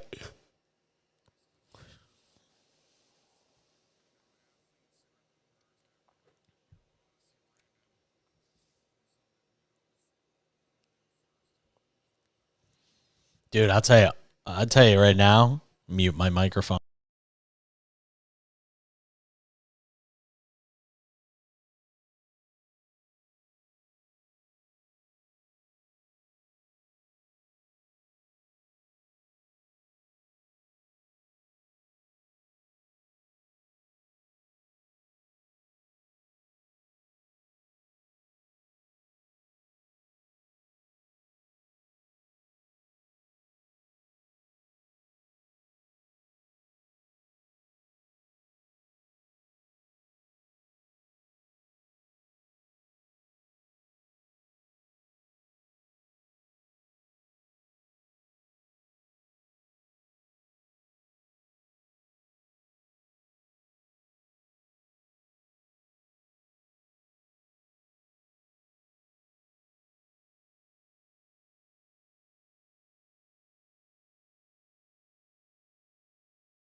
of a Thursday / Friday edition of the show. It's Friday.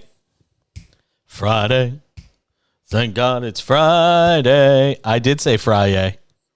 I did. Well, I am a basic B word, so it's all right. It's all right. Good to have you with us tonight. SportsMap Radio, the SportsMap Radio app. In this final hour, 800-224-2004, 800-224-2004. You want to text us, 888-670-8549, 888-670-8549. I'm going to save the text contest for tomorrow. I'm trying to decide what I want to do for it. I haven't decided yet. I'm doing something different every week. I don't know. I'm not sure what I want to do tomorrow. I'm not sure what I feel like doing. Something around the NBA playoffs. I don't know. Maybe something. I don't know. The Tampa Bay Rays are going. This is crazy.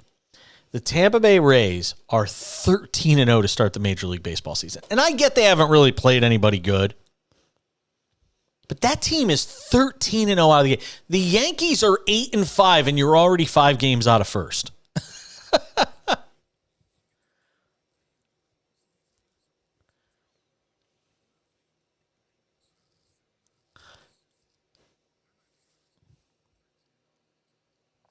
Oh, yeah. No, they're pistol whipping people. There's no getting around that.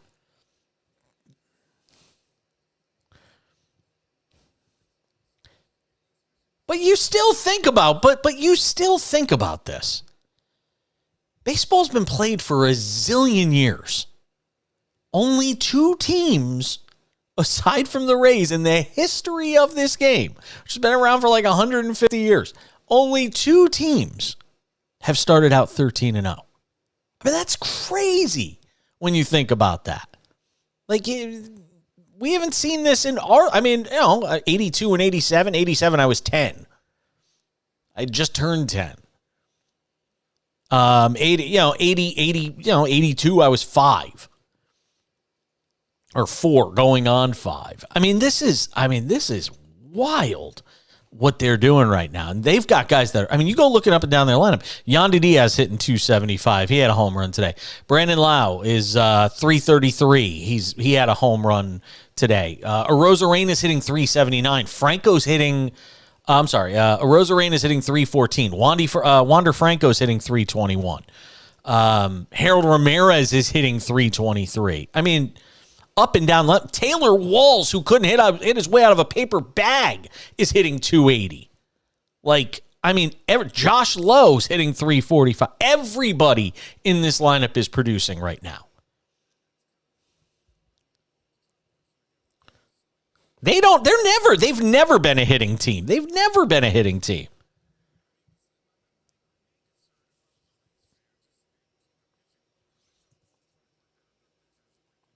Yeah.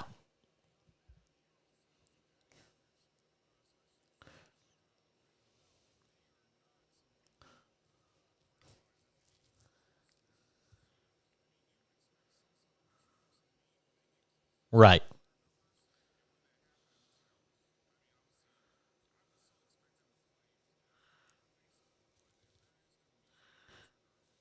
You would think.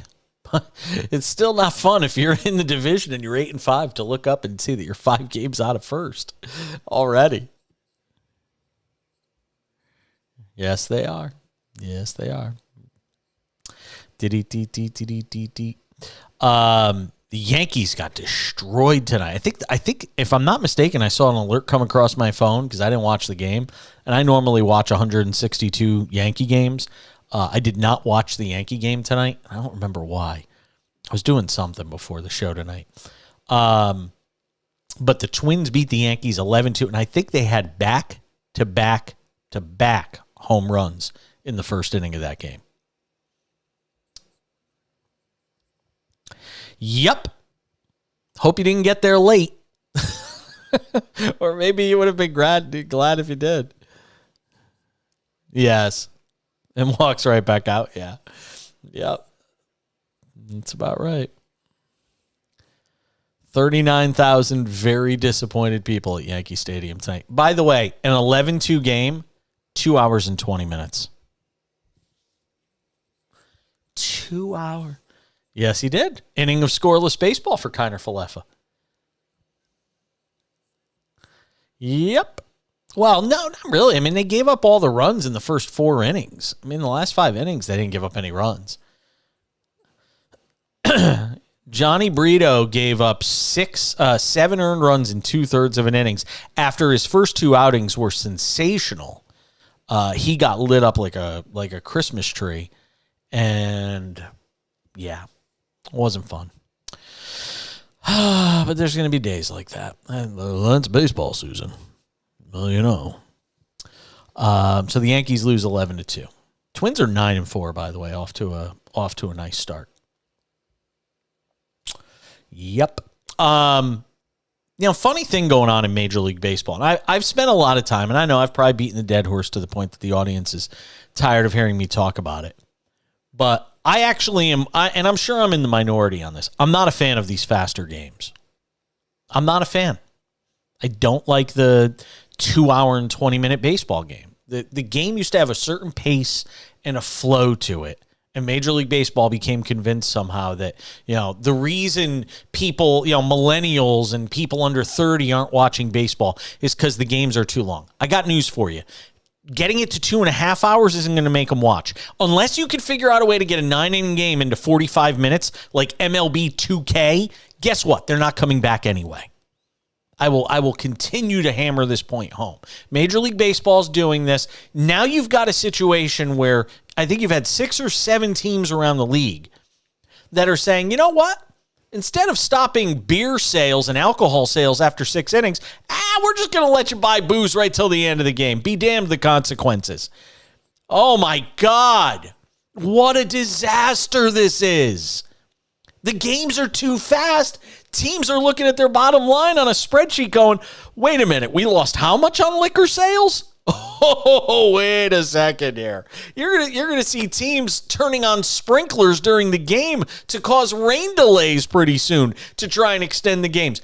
They're losing so much money. And I don't know if did anybody think this out? Did anybody in Major League Baseball game this out and not think, if a game is 30 to 45 minutes slower, I mean, you've got 2-hour baseball games being played. And I'm not talking about 1 or 2. There's been more than a handful. You've got games that are getting over in 2 hours. And as a result, teams are going to start looking at the bottom line on these.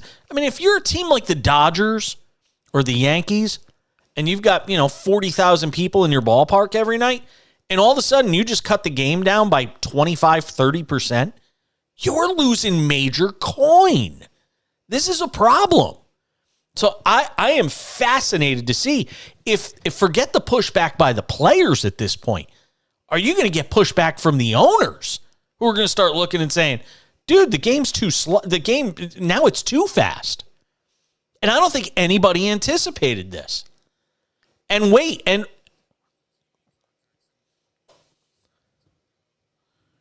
yeah, good luck. They're not coming anyway. They're not coming anyway.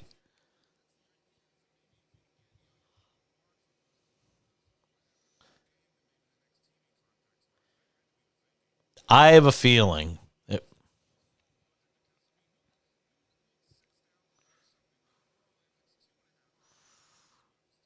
Exactly. Exactly. You're either like it or you don't. I'm sorry. I just think I think it is so short-sighted. I used to be able to watch a baseball game and, look at something on my phone for a second in between. I mean, if I get into a game a half hour late now, it's the third inning. It's like the top of the third if I miss the first 30 minutes of a game. And again, you're seeing games where lots of runs are being scored, and even those games, like I said, the Yankees lost 11-2 tonight. It was a 2 hour and 20-minute game. 2:20. It's just, and even one MLB player for the first time today actually said something. Matt Strahm, who's a reliever for the Phillies, came out and said, oh, yeah, this is a great idea. Let's extend beer sales and send our fans home drunk. Let's wait until there's the first DUI that results in somebody losing a life on their way home from a game.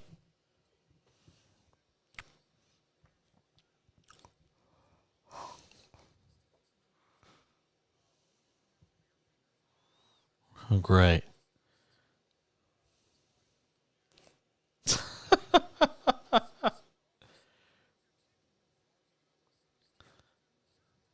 Exactly. 2:30. Let's see. Red Sox Rays today, 2 hours and 38 minutes. A's Orioles, 8-7 game. You had a zillion 15 runs scored in that game. And that game, that was the long game of the day, 2 hours and 58 minutes. That must have felt like an eternity. Phillies Reds was a 6-2 final. That one was 2:34. Tigers 3, Blue Jays 1 tonight. 2:53. That's a long one. I mean, 2:53 now is long. Pirates shut out the Cardinals 5-0 tonight. 2:41. So today actually had some these are long games for baseball. Gosh, might take more time off the pitch clock. Oh my God, 3-hour baseball. We're coming back.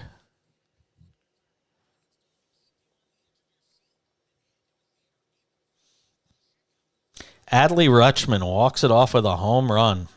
I just pulled a rookie card of his, too. Oh. Kaboom. Rutschman sends us home with a walk-off. Adley 0 for 4. 0 for 4. And that ball is belted. Right center field. Adley Rutschman sends us home with a walk-off homer. Is this guy any good or what? Well, he wasted no time, I can tell you that.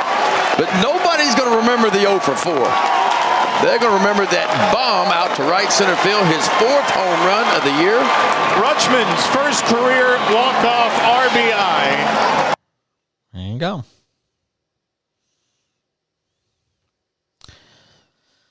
God, even Brent Rooker is heating for that. If that team gets any pitching, they're going to be dangerous.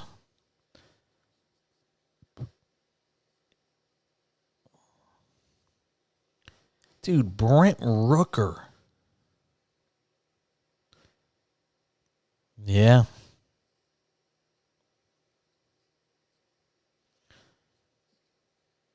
Wow. 11,000 people at that game. Yeesh. Ay. What'd the Rays do? I'm trying to get the Rays play-by-play guy on Dwayne's stats. Oriole game was 11,000. Wow, the Rays actually had 21,000 for today's game. That's actually a good crowd. I mean, I know it's the Red Sox, so you draw a little better, but it's actually a pretty good number. Probably.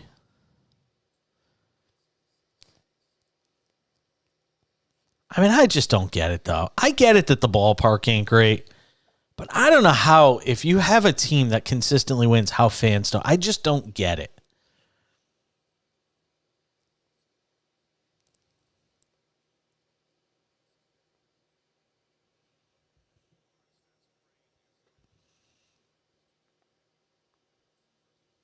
Yeah, but that's not totally the case. Like, Wander Franco is going to be there forever. You know.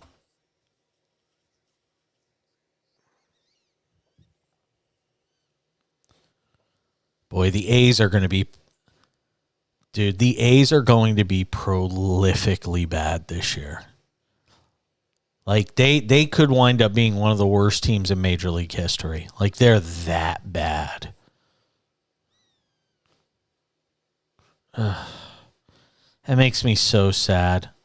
Man, that whole thing makes me so sad. Because Oakland baseball fans are good baseball fans.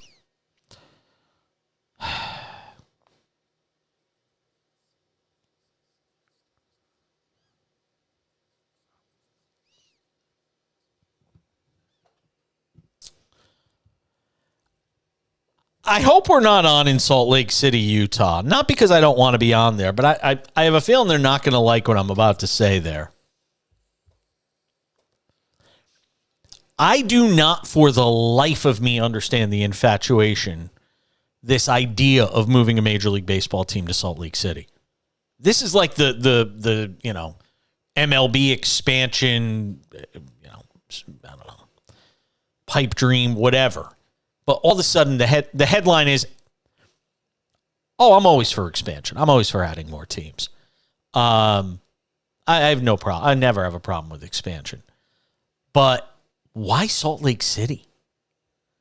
I mean, the NBA's there, and it's got its niche, and it's fine. And I think MLS might be there too, if I'm not mistaken. But I don't get the idea that, oh yeah, the next frontier for baseball is Salt Lake City, Utah. I mean, I know they got a AAA. I'm pretty sure they have a AAA team there. I know they have. There you go. They've been there a while. But I do not, for the life of me, understand. Here's something that you got to think about these things. You can't think about these things in a vacuum or inside a bubble. And to me, one of the problems you're going to have in a place like Salt Lake City is what free agents are going there. We just had this conversation last night about Oklahoma City. Oklahoma City, the Thunder are building their team the right way. They're building it through youth, draft picks, these guys. Because, as I mentioned, the day that Russell Westbrook and Harden and Durant walked out the door, I said, get ready to become basketball Siberia. In other words, nobody's coming there voluntarily. And I know we're on in Oklahoma City, and I don't say this to knock you, but you're Oklahoma City, and you're competing with markets like Dallas and Houston, no state income tax. You're competing with the LAs of the world, the Bay Area, Miami, New York, Chicago, Philadelphia. You're competing with the big boys.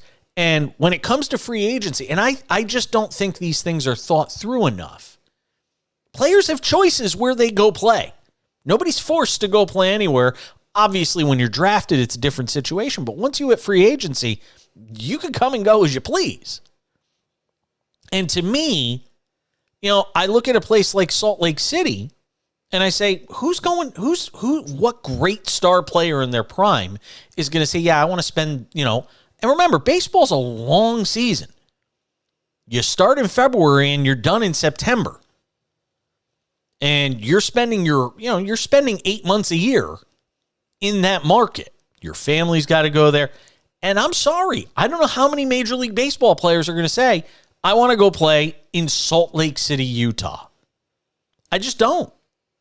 Now, and again, I say this about Oklahoma City, and I don't say it to denigrate it. I made the prediction years ago, after the last of that big three left Oklahoma City. I came on the air and said, this is going to go from being one of the greatest NBA environments. My God, it was like a college gymnasium every time. Harden, Westbrook, Durant, Westbrook, then eventually just Westbrook. That even up until the end with Westbrook, that place had like a college gym environment. And it's getting back to that now thanks to the youth and some of the guys that they've drafted. But the reality is, once they lost those big three, it was going to have to morph and shape shift into something different, which is what it's becoming. But it'll never be what it was before because it doesn't have that kind of star power. Next year it'll be great when Chet Holmgren gets there. I can't wait to see what that team looks like when he's on the court with them every night. But getting free agents to go there, even coming off a year like this, what free agent is saying, yeah, I want to go spend my next 4 years in Oklahoma City?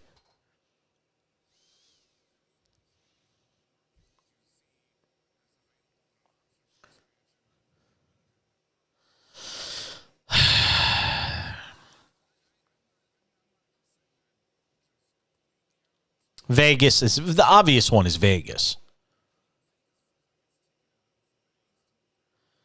That's what everybody keeps saying, but then I hear some people say that Vegas has kind of backed off on the idea of the A's.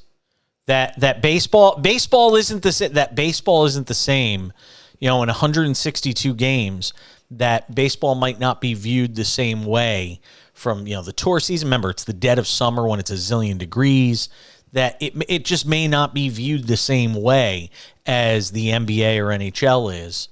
Or the I'm sorry, not the NHL or NBA, but the NFL and the NHL, that just may not be viewed in the same light. And you're going to be getting, when they got the Raiders, they were at least getting an organization with the, a tradition and name brand and all.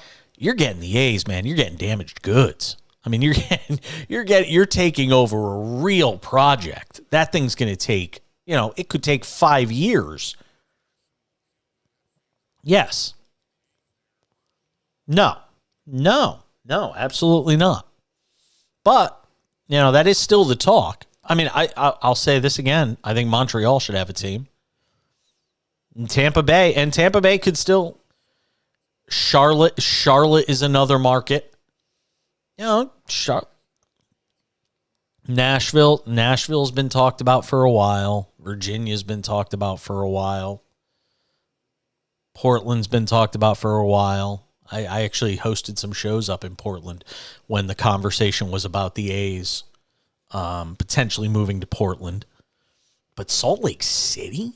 Really? And there's nothing. I got news for you. I've driven through Salt Lake City. And from, when you get to Salt Lake City, nice, the city pops up and I drove through it and everything. And then there ain't nothing around it. I mean, Park City is nice if you got money. It's like 20 minutes away. But I'm saying, like, in terms of other major cities around you, you got to get on a plane. You want to go anywhere.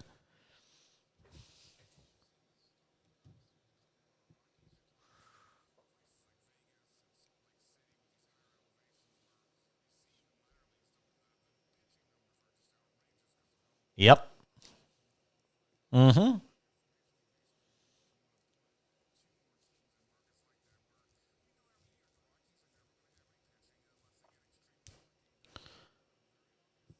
But it looks like the humidor thing has actually worked. I think it's kind of curbed the long balls in that case. I don't know if that's necessarily the biggest drawback, but we could, a decade from now, we could have 4 more teams in baseball.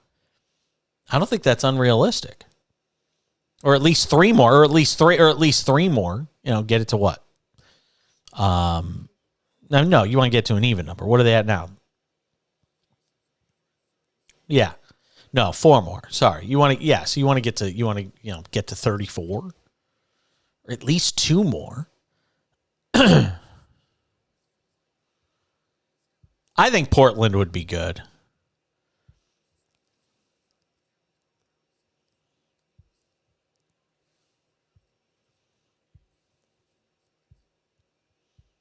Yeah, but with the added wild cards, more teams making the postseason, it sort of makes it more. I mean, look, think about. No, it's certainly a valid question. I'm certain it's something they have to, consider when doing it. But it's been a long time since baseball expanded. It's been a long time. Marlins and the Rockies. Yeah, that's right. Tampa Bay. Was it Tampa Bay? Yeah, that's right. Tampa Bay was after the Marlins and the Rockies. Yeah. No, you're right. You're right. We're going to talk some football with our friend Jason Cole. He's our 2 for 1 tonight. That's coming up in a couple of minutes. And you'll hear from him on all things NFL. Get some thoughts on the sale of the Washington Commanders. Daniel Snyder's finally getting out of the NFL business after 24 years owning that team that he bought for roughly $750 million and will sell for over $6 billion with a B dollars.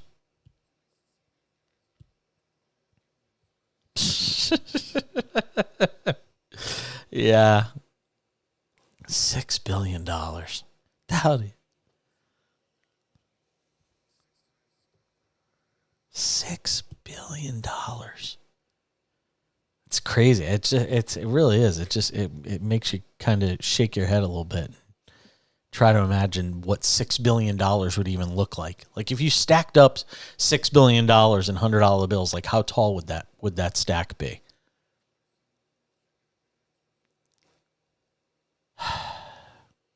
You must want to die at a young age eating that stuff, man. You sure? Because I get the impression you do eat that stuff. There's a little truth in every joke.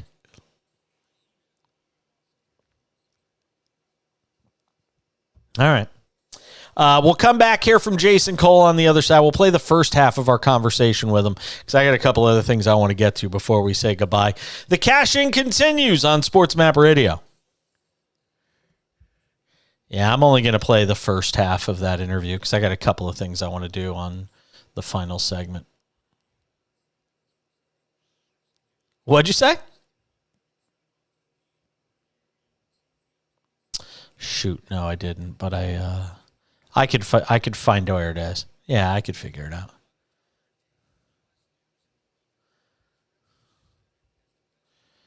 Just gotta find where he said it. Movies.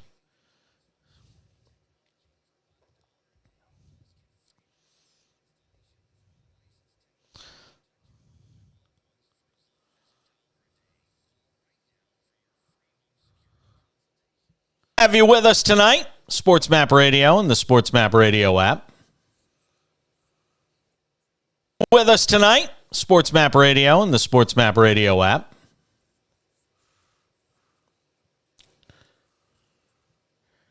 Let's hang out for a few minutes with our friend Jason Cole.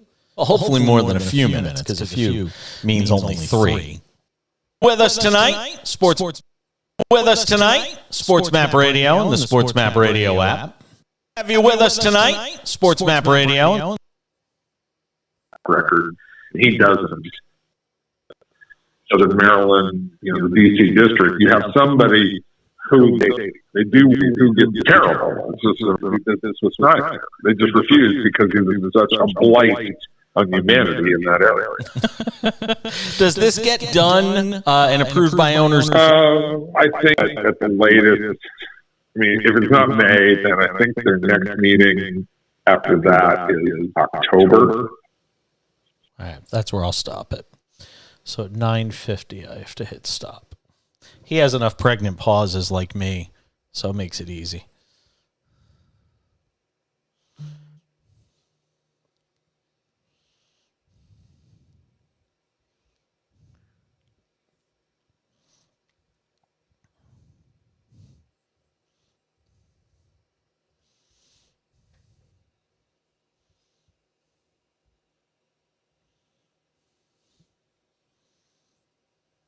Have you ever worked with the morning show at all on SportsMap?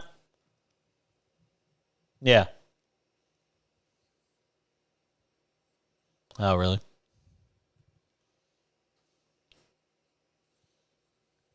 Because I like their promos and they sound funny. I just wonder if it's one of those things where it's like one of those things where it's like a movie where all the best scenes are in the trailer, and then you watch a movie and you're like, oh, that sucked.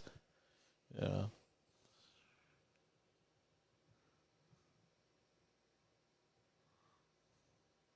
Yeah.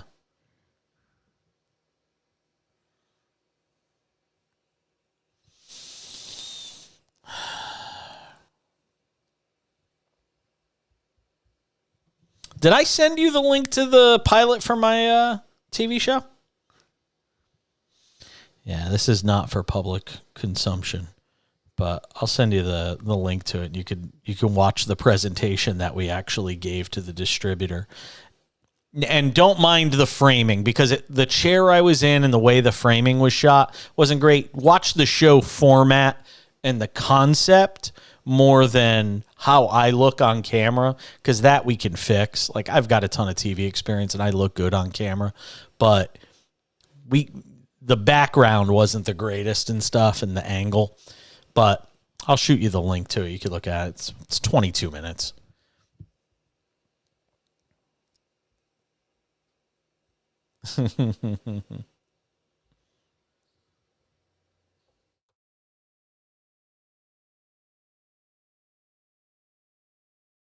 Have you with us tonight? SportsMap Radio and the SportsMap Radio app.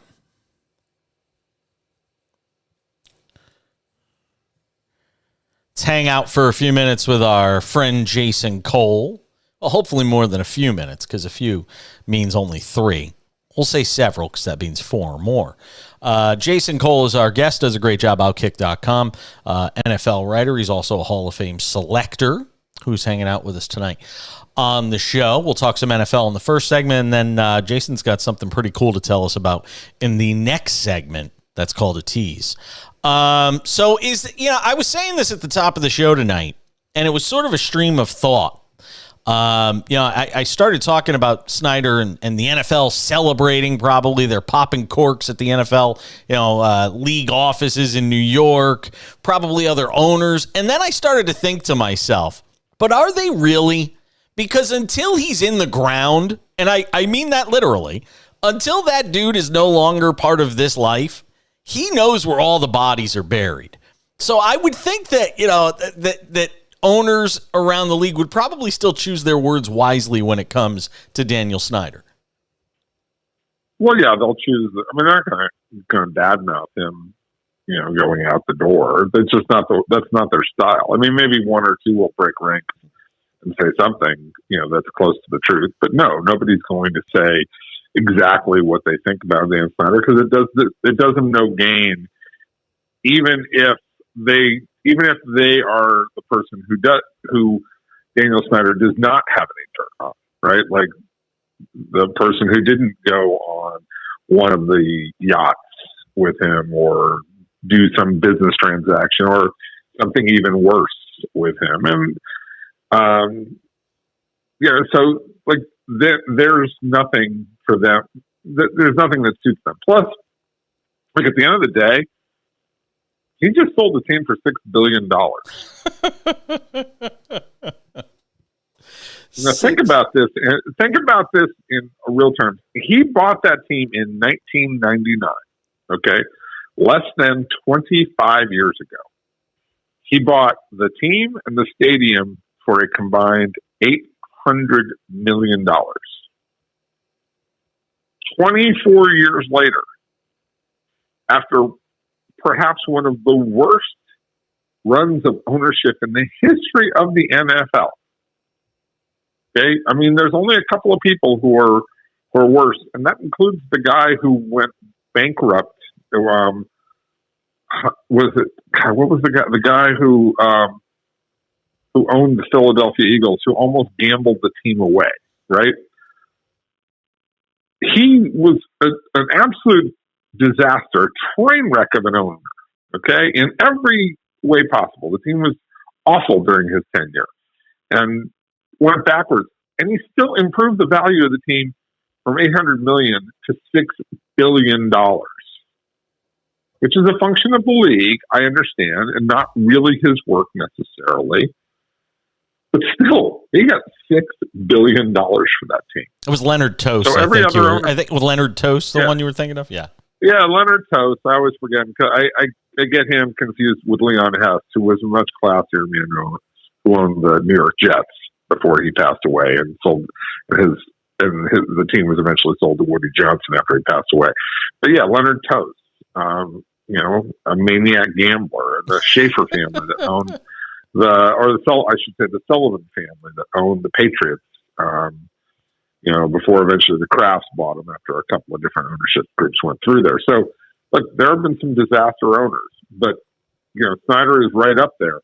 And still, the team went from $800 million in value to $6.05 billion in less than 25 years. And I was talking about this. Staggering. I know. I was talking about it at the top of the show. I said, think of any company.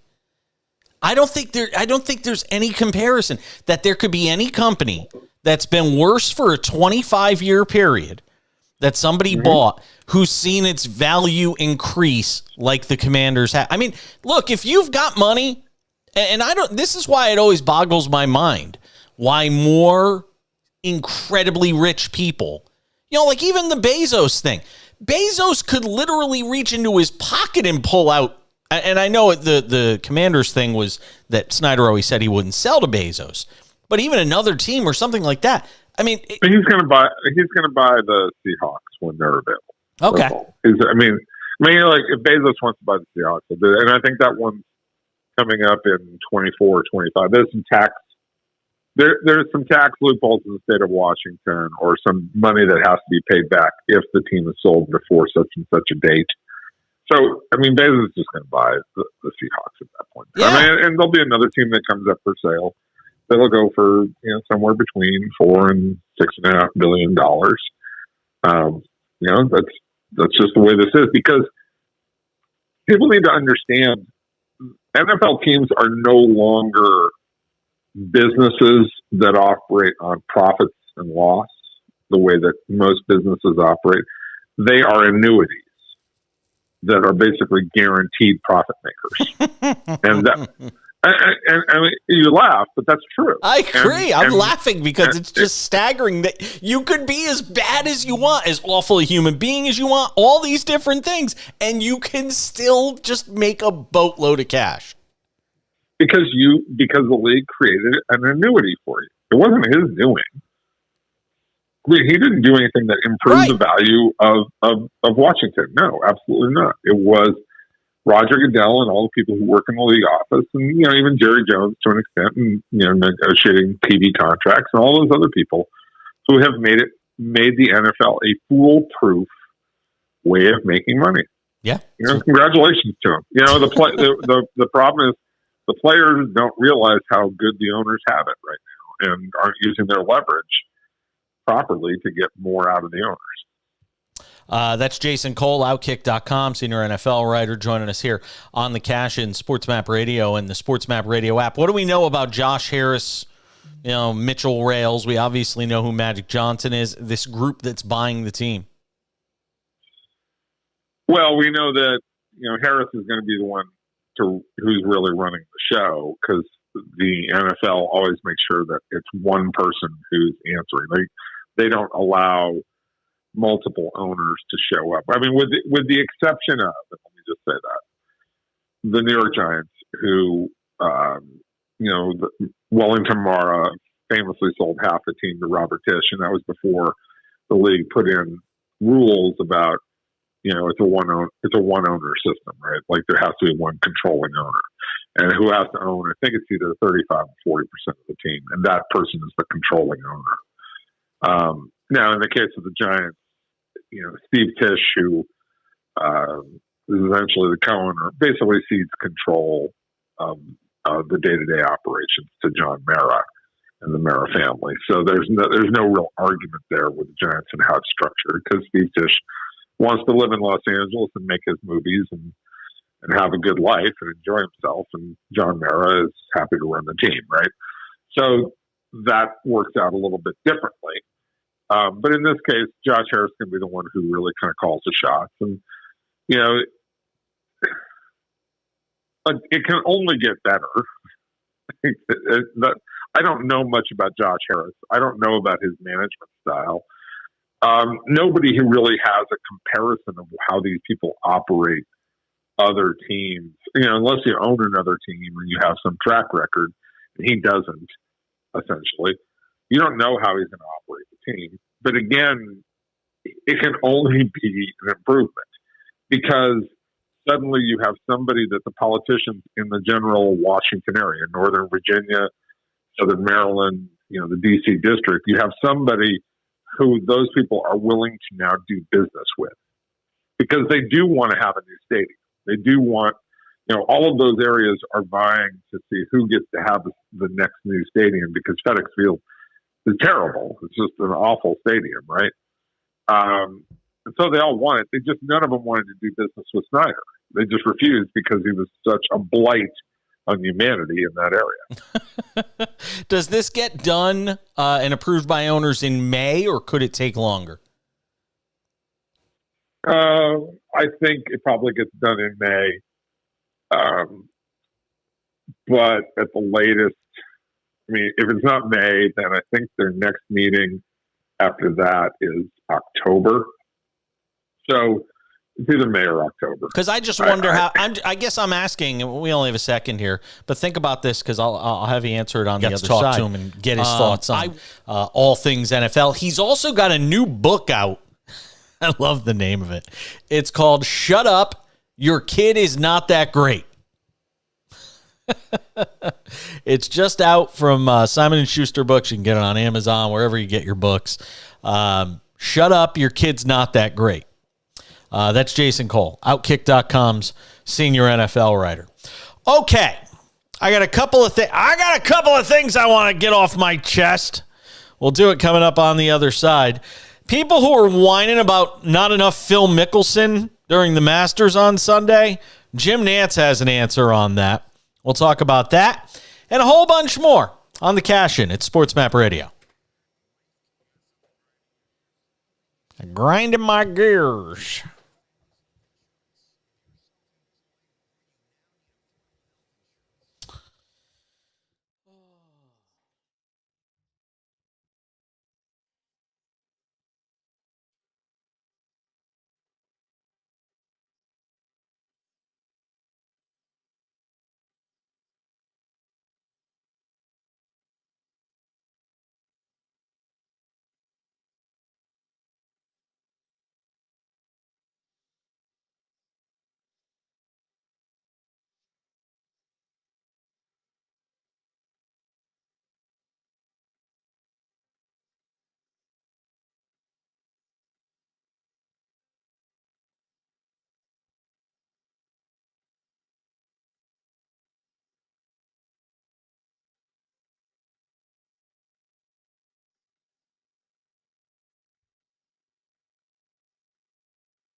Now you are.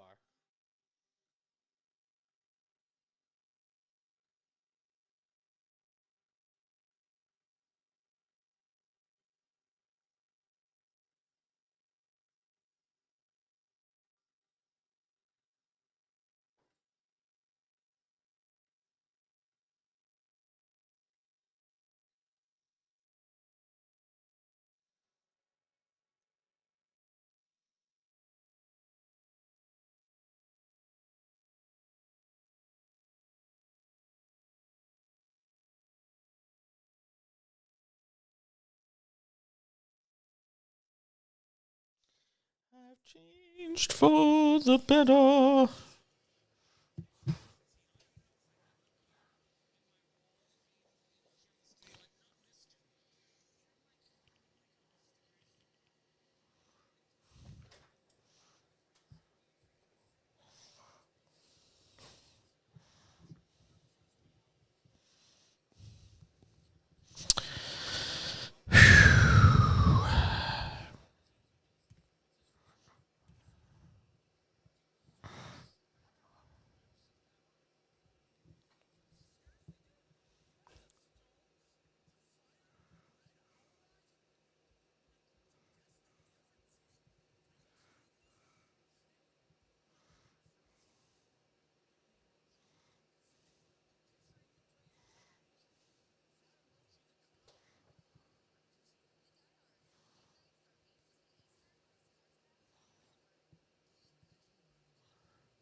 Thanks for being with us tonight. Thanks for listening on SportsMap Radio, the SportsMap Radio app.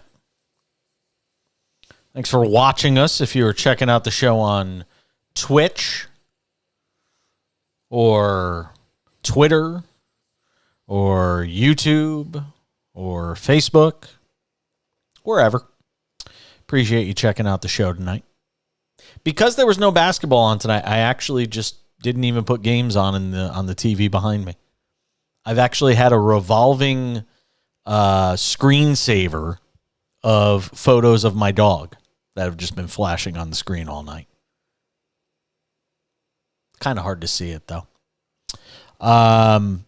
We're back with you tomorrow night. Bob Nightingale will be on the show tomorrow from USA Today. They're fantastic senior national baseball writer. So we'll get some thoughts with him on the first couple of weeks of the season, the pitch clock, how it's being embraced, teams and their liquor dollars, this run for the Rays, which tomorrow, all right, here we go, Brian. When we come on the air tomorrow, Brian McDonald, producer, engineer extraordinaire working out of Houston, when we come on the air tomorrow, will the Rays have a 14-game winning streak, or will they have lost their first game at the hands of the Toronto Blue Jays?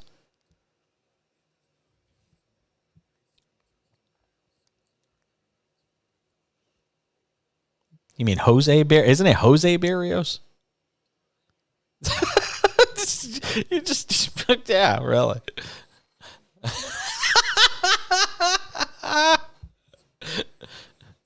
All right. There you go. It says the Rays get to 14-0. That will be a Major League Baseball record. Which is just, again, it's unfathomable to me. Really? See, and that game's in Toronto, right? That game in Toronto? Yeah, I think I'd actually put money on the Blue Jays tomorrow. I think they get a win. All right. A lot of people were crying and whining that 52-year-old Phil Mickelson's final round didn't get as much love from CBS during the Masters broadcast on Sunday. Here's Jim Nantz on the SI Media podcast with Jimmy Traina on, I think it was today. It might have been yesterday. But here's Jim Nantz explaining why you didn't see more of Phil Mickelson. Everybody calm down. I got a lot of why didn't CBS cover Phil Mickelson more, show Phil Mickelson more? And obviously everyone assumes it's because he's with Liv. No. I want to give you a chance to respond to that. I think if you went back and looked at the full coverage on Sunday, including Sunday morning to finishing up with the third round, our guys were really on Phil. Part of it is the optics. When you look at a leaderboard at the end and you see that Phil's tied for second, you think, well, my gosh, they must have been on him all day. But with 2 holes to play, he was tied for fifth with 8 other guys at 6 under par. But there was action happening everywhere. And at the end, the leaderboard looks like, well, he should have gotten that much coverage because he finished second. But you don't know how it's all going to play out and wash out in the end. There was no effort at all by anybody at CBS to treat anyone any differently. There you go. And he's 100% right. Well, he finished in second. Yeah, he was never closer than 4 shots out. Not showing that guy late in his round when there's still a bunch of other golfers that are just as close to the top of the leaderboard that have 10 holes to play. Great, he was the leader in the clubhouse for an hour or whatever. But it wasn't please, if Phil had a chance to win, they would have loved to have shown it. It would have been a great story, no matter what you think of Phil Mickelson and Liv Golf. It would have been a great story if Phil had somehow been able to win that match, especially as bad as he's been over the last year and a half. It would have been a crazy story.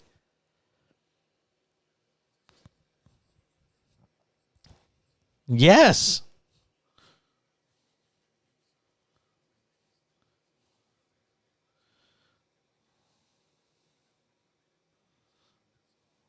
Correct.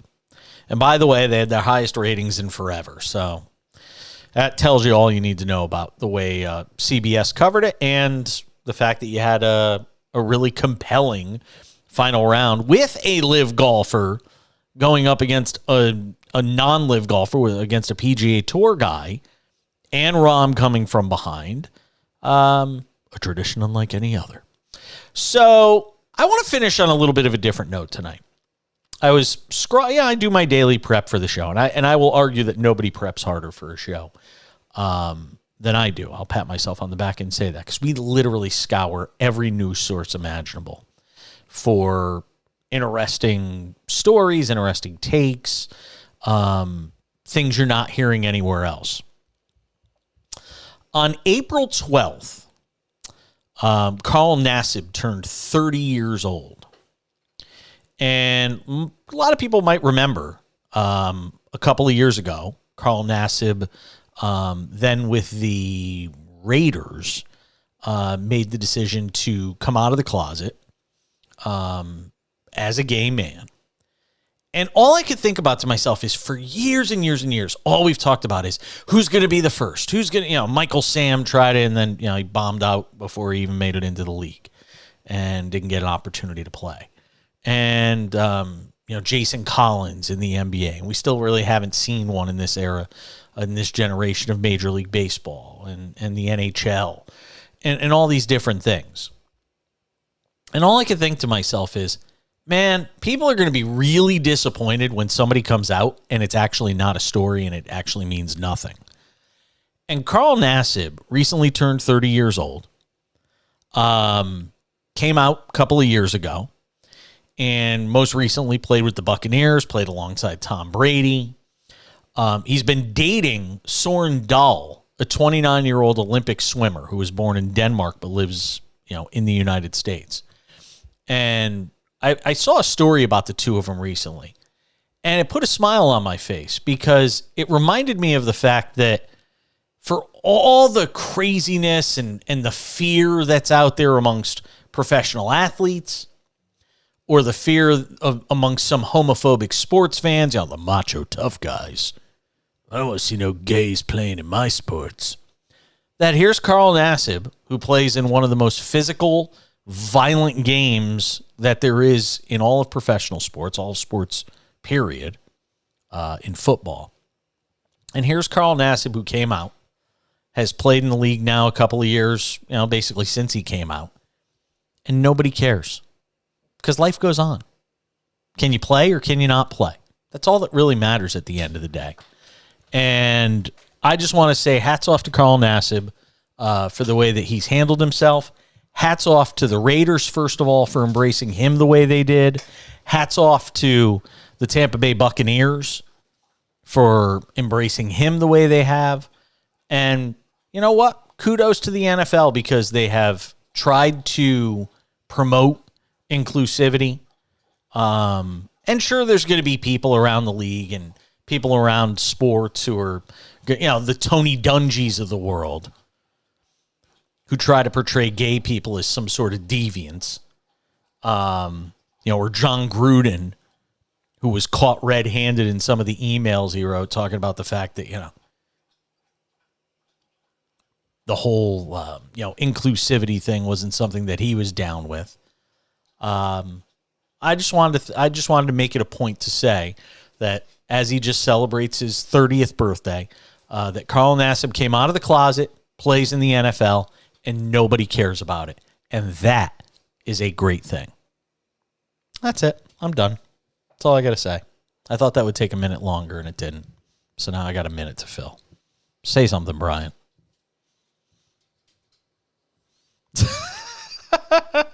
Did you watch wrestling tonight? Oh, wait, it's Thursday. Why am I thinking it's Monday? Because last time I worked with you, it might have been on a Monday. That's why I forgot. So, yeah. Is CM Punk gonna come back anytime soon?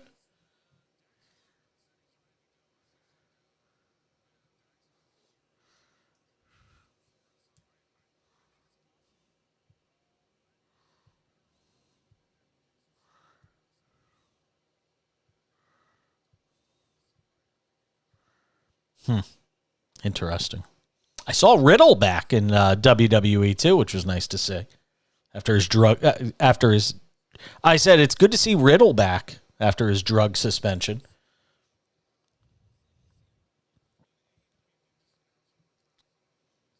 Yeah, I saw that. Wonder who else they try to get to put some butts in seats. Because what they have right now certainly doesn't seem like enough. Anyways, we'll come back tomorrow and talk about it. Thanks again to Brian McDonald. Thanks to you for listening. Jason Cole, Kurt Heel, and everybody else. I'm Jason Page. The cash-in's gone. Bye! All right, dude. I'll talk to you tomorrow. Have a great night. Thanks. All right, bye. Okay.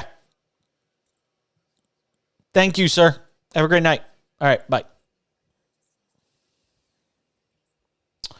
Ba-ba-da-ba-da-ba. All right. That does it for us on the video side as well. Thank you for those of you that watched. Thanks for those of you that listened. We'll do it again tomorrow. It's Friday. NBA play-in tournament games. Yay.